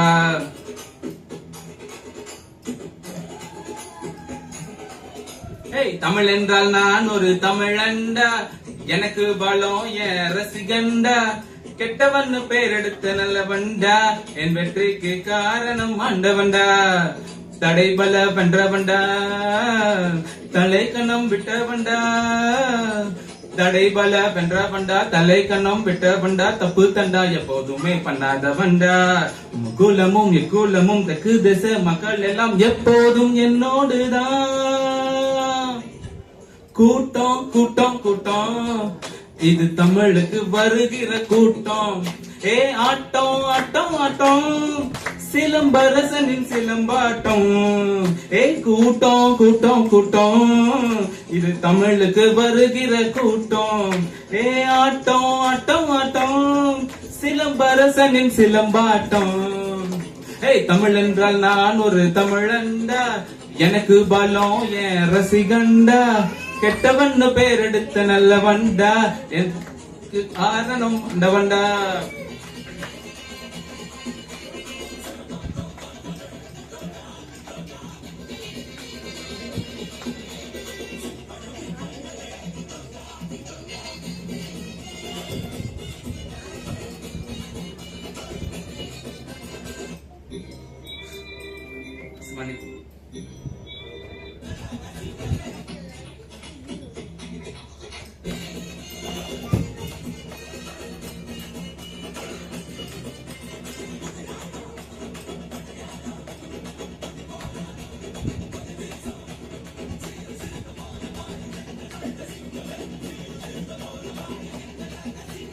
கிழக்கும் மேற்கும் பிரியும் கம்ப பிடிச்சா விரல சூப்பு மானும் மண்ணும் மதிரும் வீசி அடிச்சா விவரம் தெரிஞ்ச பிறகு சொல்லி அடிச்சேன் நான் வம்பு துண்டு எல்லாம் வரமாட்டேன்டா பால் சவால் விட்டா விட மாட்டேன்டா அட சும்மா இருந்த சங்க எங்க ஊதாதீங்க இத ஊதிப்பட்டா தூள் பறக்கும் கோடை வெயிலா கோபம் இருக்கும் வாகைக்குள்ள வாஞ்சி இருக்கும் ரெண்டும் உண்டு இங்கேதான்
உறவு முறையே எனக்கு ஊரை நம்பித்தான் உலக தமிழன் எனக்கு அண்ணன் தம்பிதான் தகப்பன் இதத்தான் எனக்கு சொல்லி கொடுத்தான் தனக்கு தெரிஞ்ச தமிழ அள்ளி கொடுத்தான் என்ன பெத்தவங்க குற்றம் குறை சொன்னதில்ல அவங்க போட்டு வச்ச கோட்டை தாண்டி நின்னதில்ல நான் மத்தவங்க மதிக்கும்படி வாழும் பிள்ளை இந்த மண்ணுக்குள்ள வனத்தை நான் விட்டதில்ல தமிழா தமிழா தமிழ் தலைய நிமிரு தமிழன் இவன்தான் வேணும் திமிரு மண்ணின் மைந்தன் நாமதான் கூட்டம் கூட்டம் கூட்டம் இது நம்ம தமிழ் அரசனின் கூட்டம் ஏ ஆட்டம் ஆட்டம் ஆட்டம் சிலம்பரசனின் சிலம்பாட்டம் ஏ கூட்டம் கூட்டம் கூட்டம் இது நம்ம தமிழ் அரசனின் கூட்டம் ஏ ஆட்டம் ஆட்டம் ஆட்டம் சிலம்பரசனின் சிலம்பாட்டம் ஏய் தமிழ் என்றால் நான் ஒரு தமிழண்டா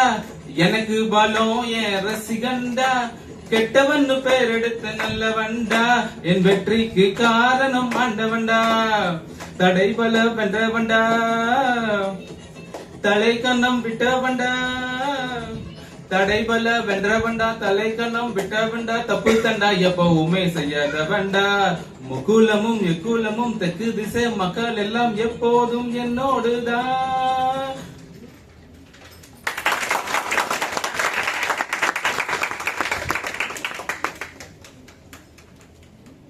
ஒரு பின்னணி இசையோடு பாடகர் பாடிச்சு சிலம்பஸ்.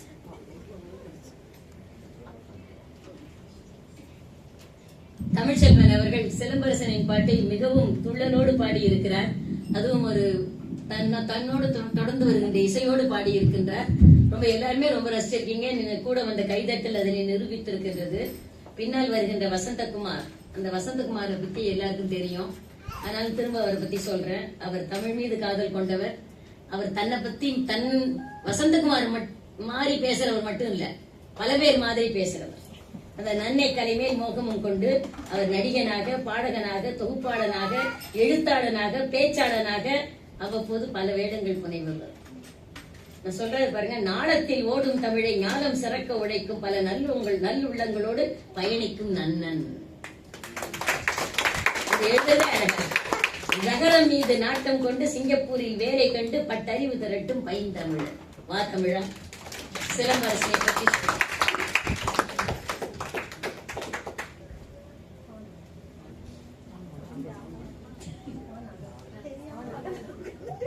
இப்ப ஆயிடுச்சுங்களா? எல்லாருக்கும் வணக்கம். நான் முதல்ல ஒரு விஷயத்தை தெளிவு பண்ணிக்கிறேன். நான் பண்ணணும்னு நினைக்கிறேன். இங்க யாரும் மேஜிக் காட்ட மாட்டோம். நீங்க உங்க கண்கள் எல்லாம் பார்த்தா எப்ப மேஜிக் காட்டுவானுங்கிற மாதிரி கொஞ்சம் ரிலாக்ஸ் பண்ணிருங்க. முடிஞ்ச அளவுக்கு சிரிக்கலாம், முடியாத அளவுக்கு கை தட்டலாம். நீங்க தட்டி பாருங்க. Very easy job. அதை நம்ம பண்ணுவோம், சரிங்களா? ஓகே. ஈன்ற தாய்க்கும் ஏந்திய தந்தைக்கும் முதல் வணக்கம். முதல் காதலி தமிழுக்கு அன்பு முத்தங்கள். என் பொண்டாட்டி பின்னாடி இருக்கான்றதுனால முதல் மனைவிக்கு சிறப்பான இது வரைக்கும் ஒரு கல்யாணம் தான் இருக்கு சொல்லிக்கிறேன். சரி, ஹெக்லஸ்லாம் ஓகே. நான் இங்க என்ன ஆரம்பிக்கணும்னு நினைச்சேன் அதே மாதிரி இருக்கும். சரி, இங்க முதல்ல இந்த பாட்டை பாடிட்டு தான் என்ன பாட சொல்லுவாங்க எனக்கு தெரியாது. அந்த மாதிரி நான் ஒழுங்கா தெளிவு பண்ணிருக்கோம். My mistake. நான் வந்து ஒரு சில பாட்டும் பாடலாம் பேசவும் செய்யலாம் அப்படின்னு நினைச்சிட்டு இருந்தேன். கடைசியில அது இங்க வந்ததுக்கு அப்புறம் தான் அது இல்லை அப்படின்றது எனக்கு புரிஞ்சுது. அதனால நான் ஃபர்ஸ்ட் வாலியை பத்தி என்ன நான் நினைச்சிருக்கேன். ஏன்னா இப்போ இந்த ஜென்சி பசங்க எல்லாம் கண்ணின்னு ஒரு சொல்லு பயன்படுத்துவாங்க. உங்களுக்கு எல்லாம் யாருக்கு தெரியுமா கண்ணின்றது? ஓகே, அவங்கள பத்தி அதிகமா பேசிக்கிட்டே இருக்கிறாங்கன்னா அவங்க வந்து கண்ணின்னு சொல்லுவாங்க. நான் ஒரு வாலி கண்ணி. அது பல நாட்களா ஒவ்வொரு டைம் இந்த பாட்டெல்லாம் நம்ம பாடிட்டே இருக்கோம். ஒரு கட்டத்துக்கு மேலதான் இது வாலி எழுதுனதுன்னே எனக்கு புரிய வரும். அதனால வாலி என்ற சொல்லுக்கும் திருக்குறளுக்கும் ஒரே வேறுபாடுதான். வாலி இல்ல திருக்குறள் 2 வரியில உலக சித்தாந்தங்கள் அனைத்தையும் உள்ளடக்கும். வாலி 2 எழுத்துல உலக சிந்தனைகள் அனைத்தையும் உள்ளடக்கி இருக்காரு. எனக்கு தெரிஞ்சவரை நான் அப்படிதான் பாக்குறேன்.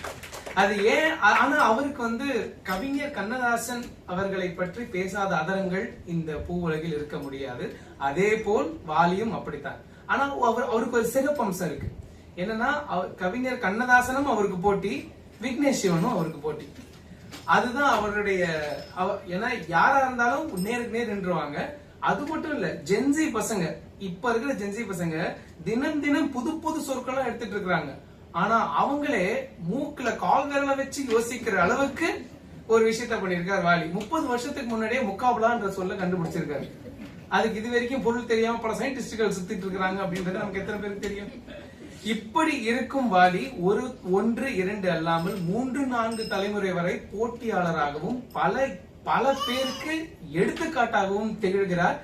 அந்த மாமனிதன் வாலியை பற்றி என் நாவில் அவருடைய சொல்லை அவருடைய பெயரை உச்சரித்து எனக்கு ஒரு வாய்ப்பு தந்த அனைத்து நல்ல உள்ளங்களுக்கும் நன்றி.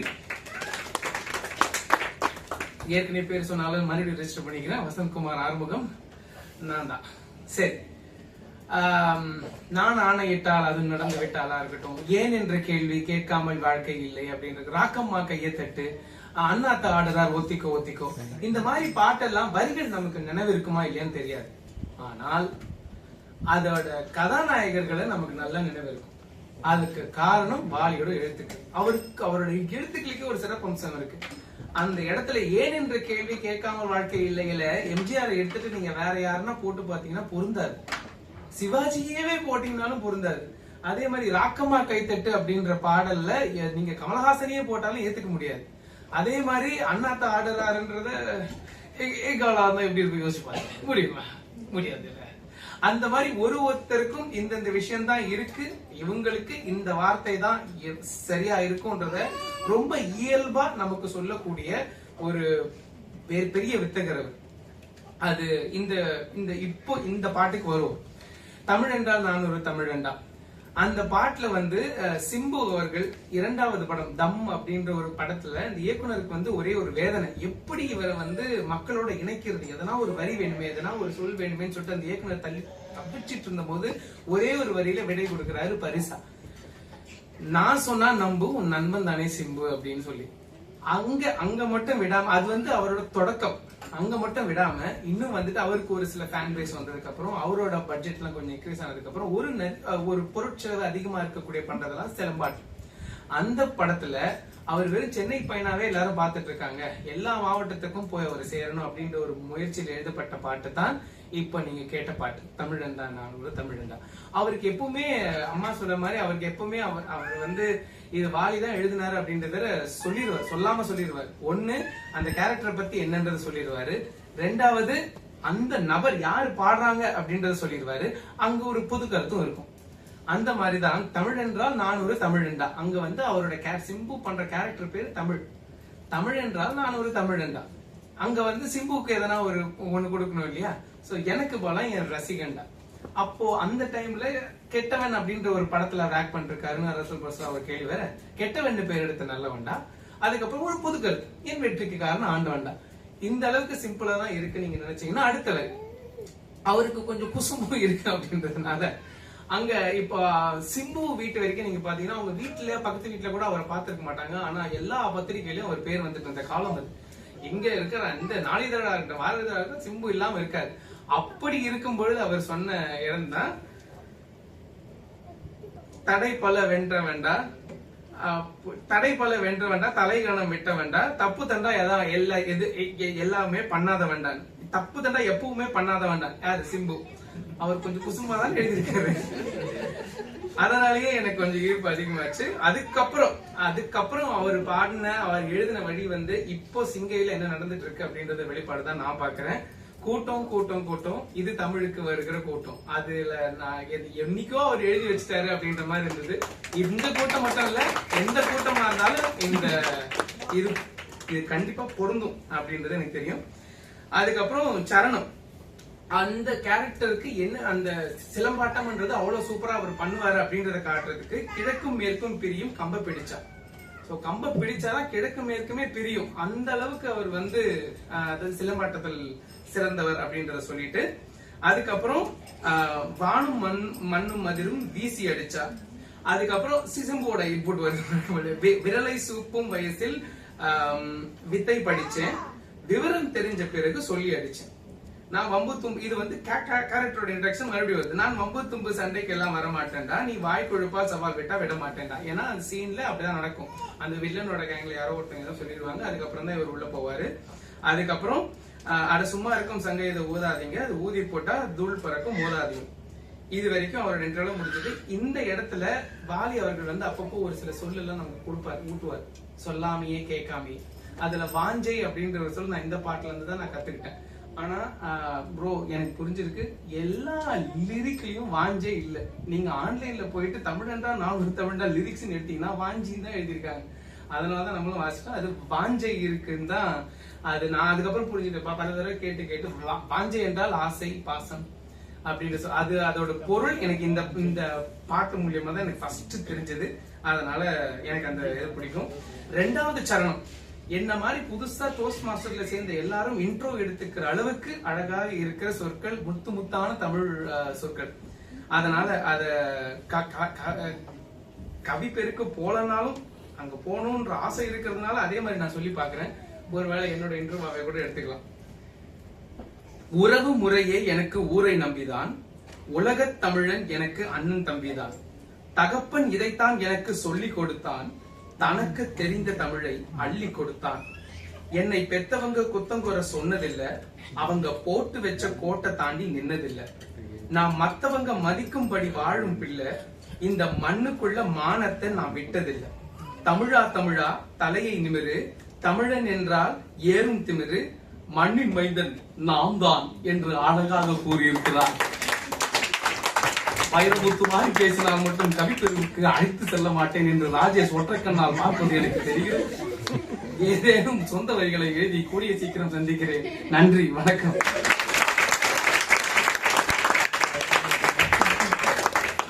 வசந்தகுமாரை பத்தி நான் சொன்னதெல்லாம்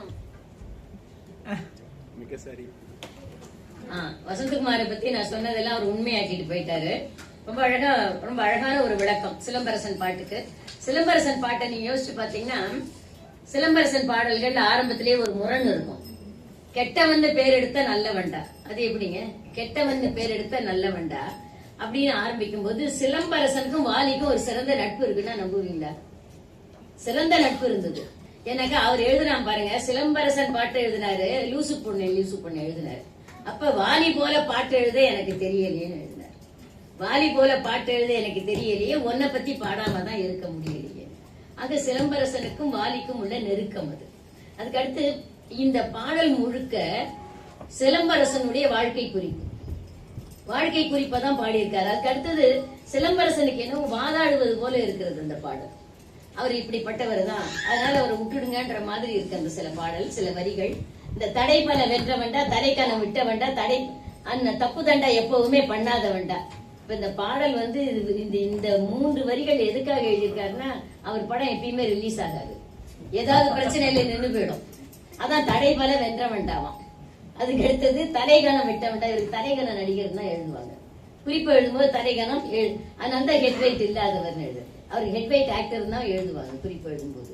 அதனாலதான் தடைகணம் விட்ட வேண்டாம்னு எழுதினாரு. அதுக்கடுத்து ஒரு நெகட்டிவ் இமேஜ் போய் பாசிட்டிவ் இமேஜ் வரட்டும்னு எழுதப்பட்ட ஒரு பாடல் போல இது தோற்றமளிக்கிறது. இதுதான் முழுக்க முழுக்க நாயக பிம்பத்தை தருகின்ற ஒரு பாடலாக இருக்கின்றது. இப்ப அவருடைய இமேஜுக்கு தகுந்த வரிகள் பாருங்க. வானம் மண்ணும் மதுரும் வீசி அடிச்சா வசனத்துமா சொன்ன மாதிரி, விரலை சூப்பும் வயசில் புக்க படிச்சேன், விவரம் தெரிஞ்ச பிறகு சொல்லி அடிச்சேன், நான் வம்பு தும்பு சண்டைக்கெல்லாம் வரமாட்டேன்டா, நீ வாய்க்கொழுப்பால் சவால் விட்ட. வாய்க்கொழுப்பு நடிகர் என்பதுதான் அவருக்கு வைத்த பெயர். நான் வாய்க்கொழுப்பல் சவால் விட்டா விடமாட்டேன்டா. இப்ப அந்த சும்மா இருக்க சங்கனி எல்லாம் சொல்லும் போது, கோடை வெயிலா கோபம் இருக்கும், வாகைக்குள்ள வாஞ்சை இருக்கும் என்று சொன்னார். கோடை வெயில அதுல கோடை வெயில் நிச்சயமாக உஷ்ணமா இருக்கும், அதனால கோபம் இருக்கும். நான் பெறுகின்ற வாகைக்குள்ளும் உங்கள் மேல் நான் கொள்ளுகின்ற வாஞ்சை இருக்கும். அதுதான் அதனுடைய அர்த்தம். அதனால வாஞ்சை என்பது இந்த பிரியம் அதுக்குள்ள இருக்கும்ன்ற சொல்றாரு. அதுக்கு அடுத்தது இந்த உறவு முறை, இது அப்படியே அவங்க அப்பாவை பத்தி பாடுற, அவங்க அப்பா அம்மாவையும், எனக்கு உலக தமிழன் எனக்கு அண்ணன் தம்பி தான், தகப்பன் இதைத்தான் சொல்லி கொடுத்தான், தனக்கு தெரிஞ்ச தமிழ் அள்ளி கொடுத்தான். இப்படி ஒரு சாதாரண ஒரு சிறு பையனாக இருக்கக்கூடிய வாலியினுடைய வயதை பார்க்கும்போது அவருக்கு கூட ஒரு இமேஜை கொடுக்கணும்னா வாலியார் இப்படி பாடல் எழுத முடியும் என்பதை நிரூபித்த ஒரு பாடல். 2009 வந்த பாடல் இது. இதுதான் இந்த பாடலுடைய அழகா சசிகுமார் சொன்னாரு. அடுத்தது அன்பரசன் தேடின பாட்டு, ரஜினி பாட்டு. ஆனா அன்பரசன் தேடின பாட்டு, ஆனா ரஜினியின் பாட்டாக வந்த ஒரு பாடல். இல்ல என்னன்னா, அதான் நான் சொன்னேன்ல, அன்பரசன் அன்பான கணவர் என்று தன்னை சொல்லிக் கொண்டது. நான் பாசமுள்ள தந்தை, அவரே சொன்னார், மனைவியை தான் கூப்பிட்டு கேட்கணும்.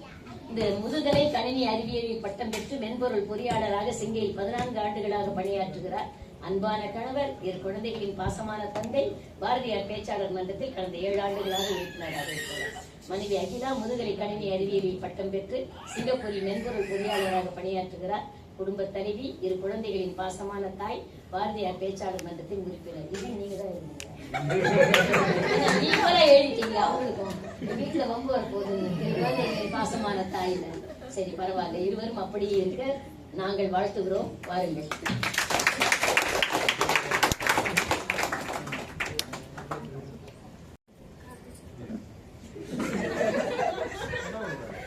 முதல்ல எங்களுக்கு முன்னாடி பாடின பாடல்கள் அனைவருக்கும் நன்றி. ஏன்னா பாதி பேர் போயிட்டாங்க. நாங்க எப்படி பாட போறோம்னு எனக்கு மத்தியானமே தெரிஞ்சிடுச்சு. நான் பாட்டுல இந்த டிஎம்ஓடிக்கு ஸ்கிரிப்ட் எழுதிட்டு இருந்தேன்.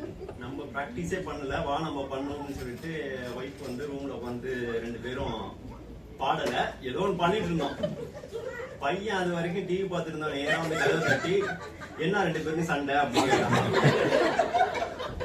அப்படிதான் இருந்துச்சு எங்க பாட்டு பயிற்சி. இப்ப நேரா உங்க முன்னாடி உட்காந்து நிக்கிறோம், முயற்சி பண்றேன். எப்படி இருக்குங்க?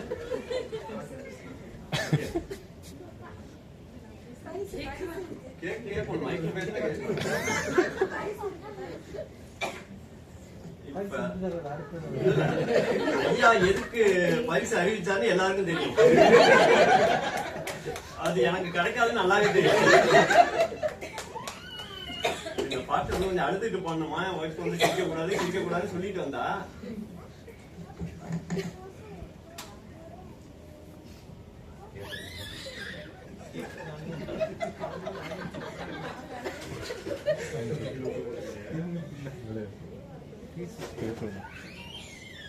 இவன் வசம் இருந்தது 7 வரம், 7 என்று தீர்ந்தாச்சு. கைவசம் 1 வரம் இல்லையடா, காப்பதேது தாய் மூச்சு. தரணியில் இதுவரை திருமகனை தங்க வைத்த தாய் பந்தம், முடிகின்ற பொழுதில் நெருங்கிவிட மகனின் கையில் தீப்பந்தம். முடிந்தது பாபாவின் முன் ஜென்ம வாசம்தான், அவன் இங்கு ஆழ்வானே ஆன்மீக தேசம்தான். அவன் மனம் தெரிந்தது நதியை போல் நடந்தது. ராஜ்ய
கடவுளை மறுத்தவன் நாள்தோறும் கூறினானே நாத்திகம் பகுத்தறிவாளனி நெஞ்சினிலே பூத்ததென்ன ஆத்திகம் திருமகன் வருகிற திருநீரை நெற்றி மீது தினம் பூசி அதிசயம் அதிசயம் தெரியாதான் ஆனதென்ன ராஜாஜி தனதன்பு தாயை கை தொடும் பாபாதான் சிந்தையில் என்னாலும் சின்னஞ்சிறு பாபாதான் ஏழைகள் பார்வையில் முழு மனிதனாய் தெரிகிறான் ராஜ்யமாய் இல்லை மயமா ராஜ்யமாய் இல்லை மயமா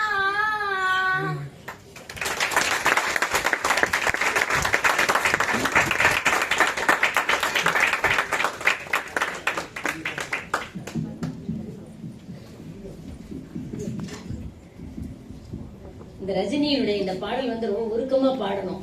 ரொம்ப 2 பேருமே ரொம்ப உருக்கமா பாடினாங்க. இந்த அன்பரசன் அகிலா 2 பேரும். எனக்கு அவர் சொன்னார்ல பாட்டை தேடி பார்த்தேன்னு, தேடி பாக்குற பாட்டா தான் நான் கொடுத்தேன். ஏனென்றால் ரஜினின்னு நினைக்கும் போது வேற ஒரு பாடல் தான் எல்லாருக்கும் நினைவு வரும். அது கொஞ்சம் கூட சம்பந்தமே இல்லாத ஒரு பாடலாக இருக்க வேண்டும் என்று எடுத்து கொடுத்தேன். அதே உணர்வோடு அதே உணர்ச்சியோடு பாடினார்கள் எங்களுக்கு அவருடைய பாராட்டு. அதை பத்தி பேசத்துக்கு சந்தோஷ் பாபு வருகிறார். தமிழ் ஆர்வலரான இவர் பாரதியார் பேச்சாளர் மன்ற உறுப்பினர், தமிழ் மீது ஆர்வம் கொண்டு மென்பொருள் துறையில் பணியாற்றுபவர். இன்று ரஜினிக்காக வாருங்கள்.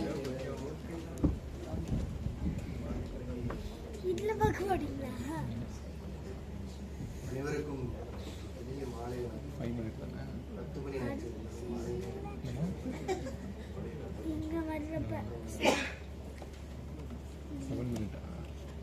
கவிதை ஒரு பக்கம், கரிஷ்மா ஒரு பக்கம். இது இரண்டும் ஒருங்கே ஒரு பக்கமாக அமையும். அப்படி அமைந்தால் அதனுடைய வெளிப்பாடு எப்படி இருக்கும்? ஆம், தமிழ் திரையுலக வரலாற்றில் அப்படி ஒரு அதிசயத்தை நிகழ்த்தியவர்கள் வாலியும் ரஜினியும். தமிழ் சினிமால ஒரு காலகட்டத்துல வந்து பாடல்கள் எப்படி எழுதுவாங்க, அந்த பாடல்கள் வந்து ஒரு வரி, அதற்குரிய இசை, அந்த இசை கோர்வையாக மட்டுமே இருக்காது. அதை தாண்டி அதுல ஒரு உணர்வு இருக்கும், இல்ல ஒரு தத்துவத்தோட வெளிப்பாடு இருக்கும், இல்ல ஒரு புரட்சிக்கான வித்தா இருக்கும். அப்படிப்பட்ட கடினமான கால சூழ்நிலை வாலி தன்னுடைய அருமையான வரிகளால அந்த அசாத்தியமான உணர்வுகளுக்கு ஒரு உயிரோட்டம் கொடுத்து, அந்த உயிரோட்டத்தை மக்கள் மனதில் ஆழமா நிறுத்தி வெற்றி கண்டவர். வாலியோட ஆரம்ப காலம் பார்த்தீங்கன்னா, அவர் தன்னுடைய வாழ்க்கையை ஆரம்பிச்சது ஆல் இண்டியா ரேடியோல. ஆல் இண்டியா ரேடியோல அவர் வேலை பார்த்துக்கிட்டு இருக்கும்போது தமிழ் மேல இருந்த காதல், எழுத்து மேல இருந்த மோகம் அவரை சினிமா பக்கம் இழுத்து. சினிமாக்குன்னு எப்பவுமே ஒரு தனித்தன்மை உண்டு. யார் வந்தாலும் அதற்கு கூலி கொடுக்கணும். அப்படி வாலிகிட்ட அது வாங்கின கூலி வறுமை. வாலி ஒரு சமயத்துல சென்னையிலேயே வாழ முடியாம, வசிக்கிறதுக்கு ஒரு பைசா கூட இல்லாம தன் சொந்த ஊரான ஸ்ரீரங்கத்துக்கே திரும்பி போயிட்டாரு. ஆனா அதுலயும் இன்னொரு வேதனை என்ன தெரியுமா? அவர் வாழ்ந்து பழகிய, ஓடி ஆடி விளையாடிய, அவர் தந்தையோடு தாயோடு இருந்த அதே தெருவுல படுக்கிறதுக்கு இடம் இல்லாம திண்ணையில நண்பர்களோட சாப்பிட்டு வாழ்ந்தார். அப்படி ஒரு வறுமையான காலகட்டத்தை அவர் கடந்திருக்காரு. ஆனா காலம் அப்படியே சும்மா விட்டுருமா? அந்த காவிய கவிஞன், அதே காவிய கவிஞன் பின்னாளில கவியரசர் கண்ணதாசனுக்கு எதிராகவே கடைபிடிக்கவர்.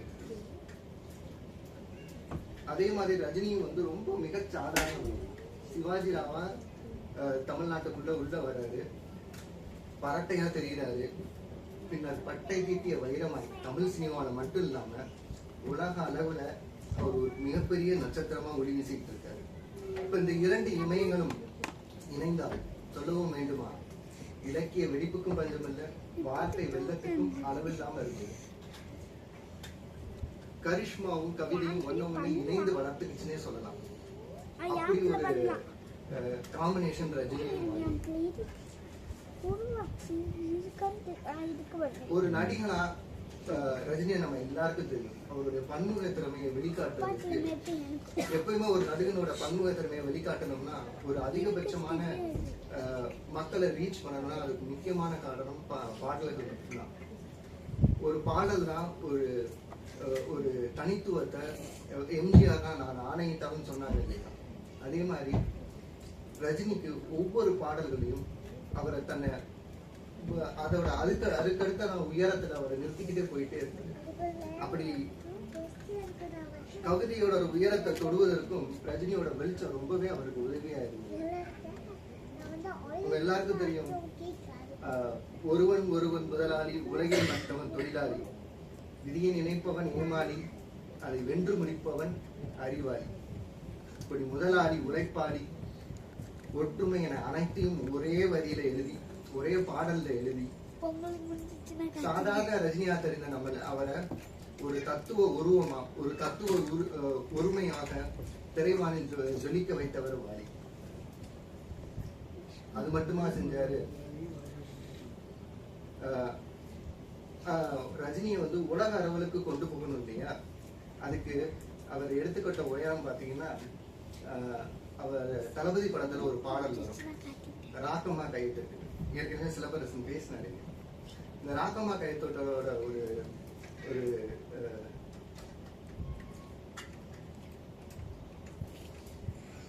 இந்த ராக்கம்மா கைத்தொட்டு பட்டி தொட்டின்னு பேசப்பட்ட பாடல், அது எல்லாருக்கும் தெரியும்.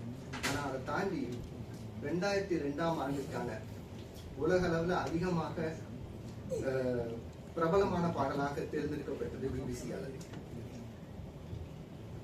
தமிழ் சினிமானாலே சென்டிமெண்ட் தான். அம்மா சென்டிமெண்ட் இல்லாம இந்த உலகத்துல எந்த தமிழ் சினிமாவும் நம்ம பார்க்க முடியாது. ஆனா இதுல ஒரு ஆச்சரியம் என்னன்னா, தமிழ் கவிஞர் எல்லாரும் அம்மா சென்டிமெண்ட் மட்டும் எழுதிருக்காங்க. ஒரே ஒரு கவிஞர் மட்டும் அம்மா சென்டிமெண்ட் மட்டும் எழுதுனதே இல்லை. அது யார் தெரியுமா? நம்ம முண்டாசு கவிஞர் பாரதியார் மட்டும்தான். ஏன்னா அவரோட வேட்கை விடுதலை மட்டும்தான். அதனால அம்மாவை பத்தி எழுதவே இல்லை. அப்படி ரஜினியை வந்து இன்னொரு கட்டத்துக்கு எடுத்து சென்ற ஒரு பாடல் என்ன, மன்னன் படத்துல வர ஒரு மிகப்பெரிய அம்மா சென்டிமெண்ட் பாடல். அந்த பாடல் உங்களுக்கு யாருக்காவது நினைவு இருக்கிறதா? அம்மா என்று அழைக்காத, சரியான பதில். அம்மா என்று அழைக்காத உயிர் இல்லையே. இந்த பாடல் வந்து கிட்டத்தட்ட ஒரு 1000 இருந்து 2000 தடவையா நான் கேட்டிருக்கேன். ஒவ்வொரு தடவையும் நான் கேட்கும்போது அது எனக்குள்ள உருவாக்குற ஒரு உயர்வான எண்ணங்கள், அந்த ஒரு தாய்மையை கொடுக்குற ஒரு எண்ணம் இருக்கு பாருங்க, அதுக்கு ஈடு இணையும் கிடையாது. வேற எந்த பாடல்லையும் நான் இதை பார்த்ததில்லை. அப்படி என்ன இந்த பாடல்ல சிறப்பு அப்படின்னு நீங்க பாத்தீங்கன்னா, எந்த ஒரு வரியிலையுமே ஒரு மிகப்பெரிய அறிவு கூர்மையோடையோ இல்ல ஒவ்வொரு வரிக்கும் ஒரு அறிவு செறிவோட அந்த வரிகள் எதுவுமே எழுதல. கூர்மையான எந்த வார்த்தைகளும் கிடையாது. ஆனா ஒவ்வொரு வார்த்தையிலையும் அவர் கொடுக்கிற அந்த உணர்வு இருக்கு பாருங்க, கவி உலகம் உள்ள வரை அந்த வாலியோட பெருமையை சொல்லிக்கிட்டே இருக்கும். அப்படி வாலி வந்து ரஜினியை ஒவ்வொரு கட்டத்திலையும் அந்த நாயக பிம்பத்தை உயர்த்தி கொண்டே இருப்பாங்க. ஒரு சமயம் ரஜினியோட ஆன்மீக தேடலுக்கும் அவர் வந்து ஒரு விடிவெளியா இருந்திருக்காரு.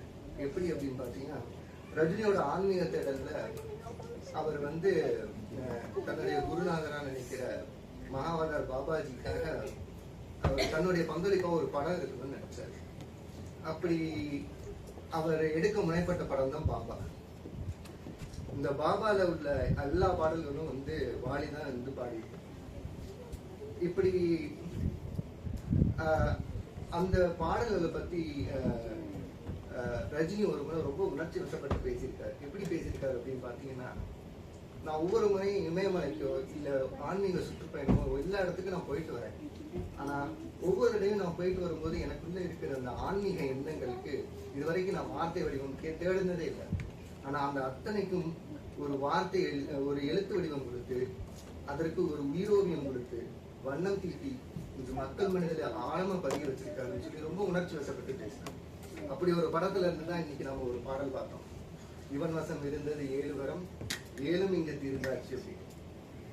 பொதுவா ஒரு பாடல் கிரியேட் பண்றாங்க அப்படின்னா எல்லாத்துக்கும் ஒரு சூழ்நிலை இருக்கும். என்ன சூழ்நிலை இருக்கும்? ஒண்ணு காதலா இருக்கும், ஊடலா இருக்கும், பாசமா இருக்கும், அண்ணன் தங்கை பாசமா இருக்கும். இந்த மாதிரி ஒவ்வொரு சூழ்நிலையை கொடுத்து தான் வந்து ஒரு பாடலை வந்து கிரியேட் பண்ணுவாங்க. ஆனா இந்த படத்துல இந்த பர்டிகுலர் சிச்சுவேஷன் எப்படி அப்படின்னா, அடுத்து நீ என்ன செய்ய போறீங்க சிச்சுவேஷன். இதுக்கு நாம எல்லாம் என்ன பதில் சொல்லுவோம்? அடுத்து என்ன, அடுத்து தூங்க பாடல வேற எங்கேயாவது போவோம், இப்படிதான் நம்ம பதில் சொல்லுவோம். ஆனா வாலி ஒரு மகா கவிஞன் இல்லையா? அது எப்படி தெரியுமா அவர் பாடி தீர்த்தார்? மொத்த பாபாவோட கருத்தையும் ஒரே ஒரு பாடல்ல எழுதி முடிச்சுட்டு போயிட்டார். ஒரு 10 வரி 20 வரி மொத்த பாபாவோட கதையும் அந்த 7 வரி 8 வரியில முடிச்சுட்டு போயிட்டார். அதற்கான கேள்வியும் கேட்டு வைத்தே சென்றார். எப்படி சென்றார்? மன் வசம் இருந்தது 7 வரம், 7ம் தீர்ந்து போச்சு. தாயின் மூச்சும் நின்று போச்சு. அவன் வந்ததற்கான காரணமும் தெரிஞ்சு போச்சு. கர்மாவும் முடிஞ்சு போச்சு. ராஜ்யமா இல்லை மௌனியமா?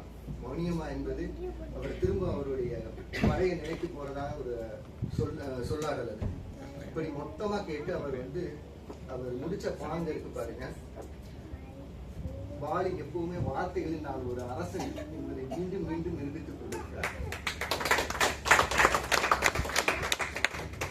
2013 வாலி நம்மளை விட்டு நீங்கி இருந்தாலும் அவர் நமக்காக விட்டு சென்ற பாடல்கள், அவருடைய பார்வைகள், அவருடைய பண்புகள், அவருடைய ஒவ்வொரு எழுத்தும் வரியும் நம்மை ஒரு நிமிடமாக சிந்திக்க வைக்கிறது. உண்மையில் ஒரு கலைஞனின் மகத்தான வெற்றி எல்லாம். கடைசியில வாலி நமக்கு சொல்லி சென்றது 2 விஷயம்தான். ஒண்ணு வார்த்தை, அது மாயாஜாலம். வாழ்க்கை, அது ஒரு கவிதை. வாலி என்றுமே பாடல்கள் எழுதியதில்லை. வாலி என்றுமே பாடல்கள் எழுதியதில்லை. அவர் வாழ்க்கையை இசையாக மாற்றினார்.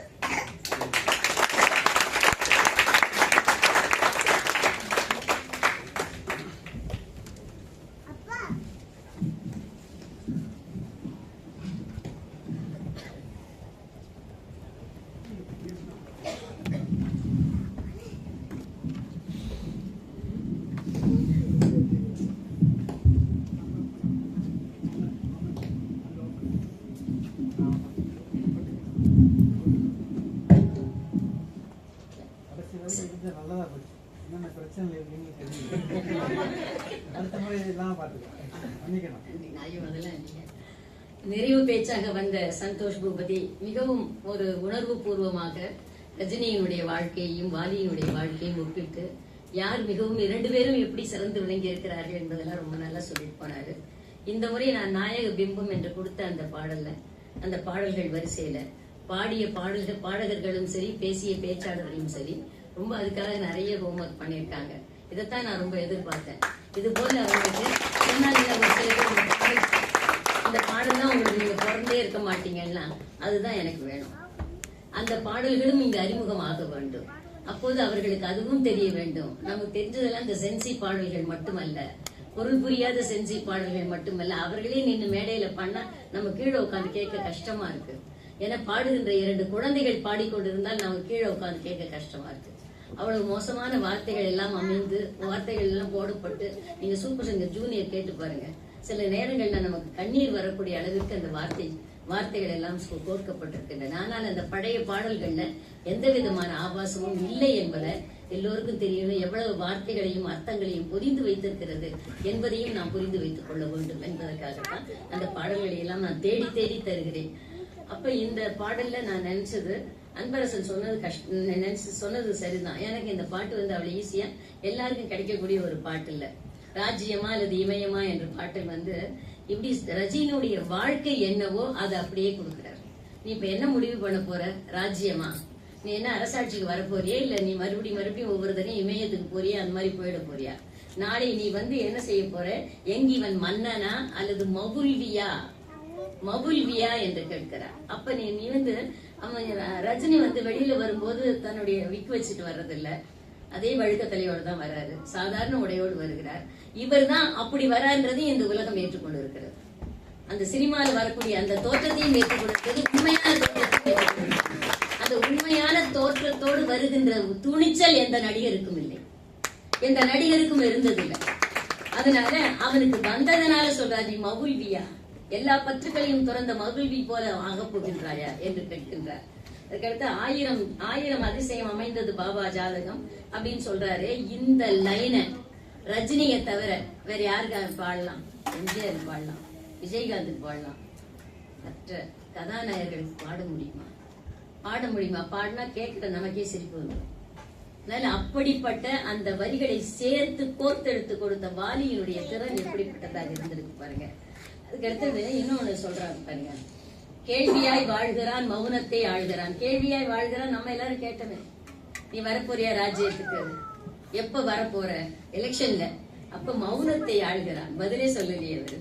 2 விதமா யோசிக்கலாம். நீங்க அந்த கதைப்படியும் யோசியுங்கள், வாழ்க்கைப்படியும் யோசியுங்கள். வாலிக்கு எவ்வளவு திறன் இருந்தது என்று சொன்னால், எது எப்படி வாழ்ந்து கொண்டிருக்கிறானோ அதை பாடல்ல கதைக்கு ஏற்றபடியும் எழுத முடிந்திருக்கிறது அவருக்கு. நல்ல மௌனத்தை ஆழ்கிறான். நீ பாலிடிக்ஸ் வர்றதுனால வரப்போறியான்னு கேட்டதுக்கு மௌனமே பதிலடியாக இருந்திருக்கிறது. நல்ல மகனிலை என்னும் நாளில் மடியில் வந்த ராஜாவை, தமிழர்கள் மனையெங்கும் மனம் வீச வந்த தெய்வம் தந்த ரோஜாவை. இதுல எத்தனை அர்த்தம் இருக்கு. எனக்கு சுஜாதாவுக்கும் அவங்க அப்பாவுக்கும் அந்த அவருடைய கணவனுக்கும் பிறந்த போது, இந்த குழந்தை பிறந்த போது 60 வயதுக்கு மேற்பட்டதாகத்தான் காண்பிக்கிறார்கள். அதனால மகனில்லை எனும் நாளில் மடியில் வந்த ராஜாவை, நல்ல நடிகர்கள் இல்லை என்று தமிழகம் ஏங்கிக் கொண்டிருந்த நாளில் எங்கிருந்தோ வந்தவன் என்று சொல்லப்பட்ட அந்த அவன் மனை எங்கும் மனம் வீச வந்த தெய்வம் தந்த ரோஜாவை இவன் தமிழனாக இன்று ஏற்றுக்கொள்ள வேண்டும் என்ற ஒரு வேண்டுகோளும் இந்த வரிகளில் அமைந்திருக்கின்றது. அதுக்கு அடுத்தது அப்புறம் பாட்டு பாருங்க, அவர் மராட்டியர் என்று சொல்லாம ஏத்துக்கணும் அப்படின்னு. முதுகினை புகழினை தூக்காமல் மூட்டை தூக்க பார்த்தாலே விதி. இது பாட்டு, சினிமாக்கு வந்த பாட்டு. இந்த பாடல்ல கதை என்ன? மூட்டை தூக்கி வருகிறார். அந்த மூட்டை முதுகினில் புகழினை, ஆனால் உண்மையான வாழ்க்கையில எப்படிப்பட்ட புகழை சுமந்து வர வேண்டியவர் அவர். ஆனா கதைப்படி மூட்டையும் சுமந்து வருகிறார் என்பதை 2 விதமாக இரு பொருள்படுபடி அமைச்சிருக்கிறாரு. அதனால அந்த என்ன தொழில் செய்தாலும் இழிவில் இதெல்லாம் ஒரு நாயக பிம்பத்துக்காக ஸ்கிரீனுக்கான வரி. அதனால அதுக்கான எந்த சிறப்பும் தனியா சொல்ல முடியாது. இது 2002ல வந்த பாட்டு பாருங்க. அதுக்கு அடுத்தது இன்னொன்னு என்ன சொன்னார்? கடவுளை மறுத்து இவன் நாள்தோறும் கூறினானே நாத்திகம், பகுத்தறிவாளரின் நெஞ்சினிலே பூத்ததென்ன ஆத்திகம். இந்த பாட்டு வெளியில வந்தது. திருமகன் வருகிற திருநீரை நெற்றி மீது தினம் பூசி அதிசயம் பெரியார் தான் ஆனதென்ன ராஜாஜி. வெளியில வந்துச்சு, அடுத்த நாளே பிரச்சனை வந்துருச்சு. ஏன்னாக்கா இது ஏன் வந்தது கான்ட்ராவர்சி? அவர் என்ன பெரியார் ராஜாஜி ஆயிட்டாரா அப்படின்னு. இது ரஜினி பண்ணதுனால வந்தது. யாரோ ஒரு சிறு நடிகன் பண்ணிருந்தா வராது. அதனால அதையும் காட்டுகின்றார். அதனால்தான் அதிசயம் பெரியார் தான் ஆனது என்ன ராஜாஜி. தனது அன்பு தாய் இந்த தாயை கை தொழும் பாபாதான், சிந்தையில் என்னாலும் சின்னஞ்சிறு பாப்பாதான். மறுபடியும் பாபா இல்லைங்க, அது தன் தாய் சிந்தையில் என்னாலும் அதான் வித்தியாசம் இருக்கணும் இல்லையா? தனது அன்பை தாயை கைதொழும் பாபாதான், சிந்தையில் என்னாலும் சின்னஞ்சிறு பாப்பாதான், குழந்தைதான் என்ற பொருள்படதான் அந்த வரிகள் அமைந்திருக்கின்றது. அதுலதான் இங்குதான் நாயக பிம்பமாக அந்த பாடல் மாறுகிறது. இப்பதான் சொன்னோம் இல்லையா, முன்னாடி பாடணும் அம்மா என்று அழைக்காத உயிர் இல்லையே பாடல்ல அபிராமி, சிவகாமி, கருமாரி, மகமாயி, திருக்கோயில், தெய்வங்கள், நீதானமா, அதெல்லாம் முன்னாடியே அங்க எல்லாத்தையும் சொல்லியாச்சு. அந்த பொருளோடு புகழோடும் எனக்கு புகழ் வேண்டும் மகனல்ல தாயே, உன் அருள் வேண்டும் எனக்கென்றும் அது போதுமே. அது எல்லாமே அந்த பாடல்ல. இது 10 வருஷத்துக்கு முன்னாடி பாடின பாடல, 1992ல. இது 2002. அப்ப அதுக்கப்புறம் என்ன சொல்றாரு? இப்ப எனக்கு என்ன வேணும்? அன்பு தாயை கைதொழும் பாபா. அந்த அளவோடு முடிச்சுக்கிட்டார். எனக்கா முன்பே அந்த பாடலுக்கான விளக்கங்கள் முன்பே கொடுக்கப்பட்டு விட்டது என்பதை இவ்வளவு விஷயங்களை உள்ளடக்கி ஒரு ரஜினிக்கு, ஒரு கரிஷ்மா உள்ள ரஜினிக்கு பாடப்பட்ட ஒரு சப்டலான பாடல் இது. பல பொருள்களை உள்ளடக்கி பாடிய பாடல். சரி, இந்த பாட்டுக்கெல்லாம் எதுக்கு நான் நாயக பிம்பம் பேர் கொடுத்தேன்? இதுல கொஞ்சம் யோசிச்சு பார்க்கணும். கவிஞர்களுக்கு எல்லாம் என்ன தலையெழுத்து தெரியுமா? இவங்க தான் விரும்புற சில கருத்துக்களை தானா போய் சொன்னா யாரும் மதிக்கவே மாட்டாங்க, உட்காந்து கேட்கவும் மாட்டாங்க. யாராவது ஒரு கதாநாயகன் மேல் ஏற்றி அதை சொல்லும் போது என்ன கதியாவது? அது அவனுடைய கருத்தாக இருக்கு, ஆடியவனுடைய கருத்தாக இல்லை. அதுக்காக வாயசைக்கிறானே அவனுடைய கருத்தாக அது மாறி விடுகிறது. அதனால இவன் அங்கும் தோற்று போகிறான். தன்னுடைய கருத்தை அவனால சொல்ல முடியல, வெளியிலயும் சொல்ல முடியல. ஆனா அதே நேரத்துல ஒரே ஒரு சின்ன சந்தோஷம், நான் சொல்ற கருத்து சபைக்கு போயிடுச்சு, சமுதாயத்துக்கு போயிடுச்சு. அடுத்தது இவருக்கு பெரிய ஆளுங்களுக்கு பாடினா இவருடைய மார்க்கெட் ஏறி போச்சு, காசு நிரப்புது. அந்த ஒன்றை தவிர தன்னுடைய தன்னுடைய மனம் அந்த த்ரோ பேக் இருக்கு இல்லையா, அந்த டிராபேக் எல்லாம் மறைஞ்சு தனக்கு ஒரு த்ரோ பேக் கிடைக்குதுன்ற ஒரு நிலைமை தான் தவிர வேறு எந்த நாயகி பிம்பமும் இவர்களுக்கு வாய்ப்பதில்லை. அந்த நாயகி பிம்பத்தை மற்றவர்களுக்கு கொடுக்கிறார்களே தவிர அவர்களுக்கு இந்த தனி புகழும் சேர்வதில்லை. அதனால பெரிய படங்களுக்கு எழுதும்போது தனிப்பட்ட புகழ் எதுவும் சேர்றதில்லை. அதனால்தான் அதனால பிரயாசம் பண்ணார எம்ஜிஆர், ஐயா வாலி உனக்கு நான் உலகம் சுற்றும் வாலிபல்ல பாட்டு கொடுக்க போறதில்ல அப்படின்னோடனே நான் இல்லாம பாட்டே எடுக்க முடியாது. இப்போ எனக்கு உலகம் சுற்றும் வாலின்னா வெறும் பன்னு தான், அது உலகம் சுற்றும் பன்னு தான் படம் எடுப்ப, வாலி இல்லைன்னா அப்படின்னு பரியாசம் பண்ணவர். அப்படி தகுந்த அவருக்கு சொன்னீங்கல்ல, எல்லாரும் பேசுனீங்கல்ல, அதுல என்ன ஒன்னே ஒண்ணு யோசிக்கணும்னா காலத்துக்கு தகுந்த அடாப்டபிலிட்டி இந்த மனிதனிடம் இருந்தது. அதனால்தான் எம்ஜிஆருக்கும் பாட முடிஞ்சது, சிலம்பரசனுக்கும் பாட முடிஞ்சது. அந்த இரண்டையும் அதெல்லாம் கைகோர்த்து பாட முடிஞ்சது, கைதட்டலும் பெற முடிந்தது என்றால் அதுதான் வாலி பெற்ற சிறப்பு. 2013 அவர் நம்ம விட்டு போனது நம் தமிழுக்கு நடந்த ஒரு பெரும் இழப்பு. ஆனால் அவர் என்றும் தமிழில் வாழ்ந்து கொண்டிருப்பார், வாழ்வார். நம்ம என்ன பேச்சாளர் மன்றங்களில் வாழ்வார் என்று சொல்லி வாய்ப்பளித்தோம்.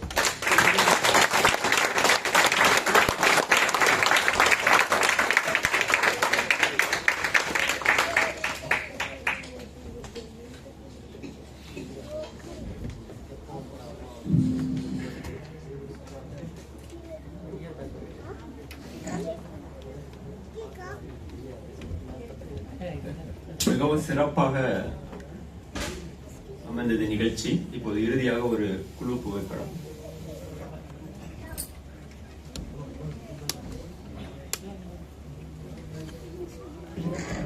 இத்தனை நேரம் எங்களுடன் இருந்து எங்களோட பேச்சையும் நிகழ்ச்சியையும் சிறப்பாக சிறப்பித்த அனைவருக்கும் நன்றி.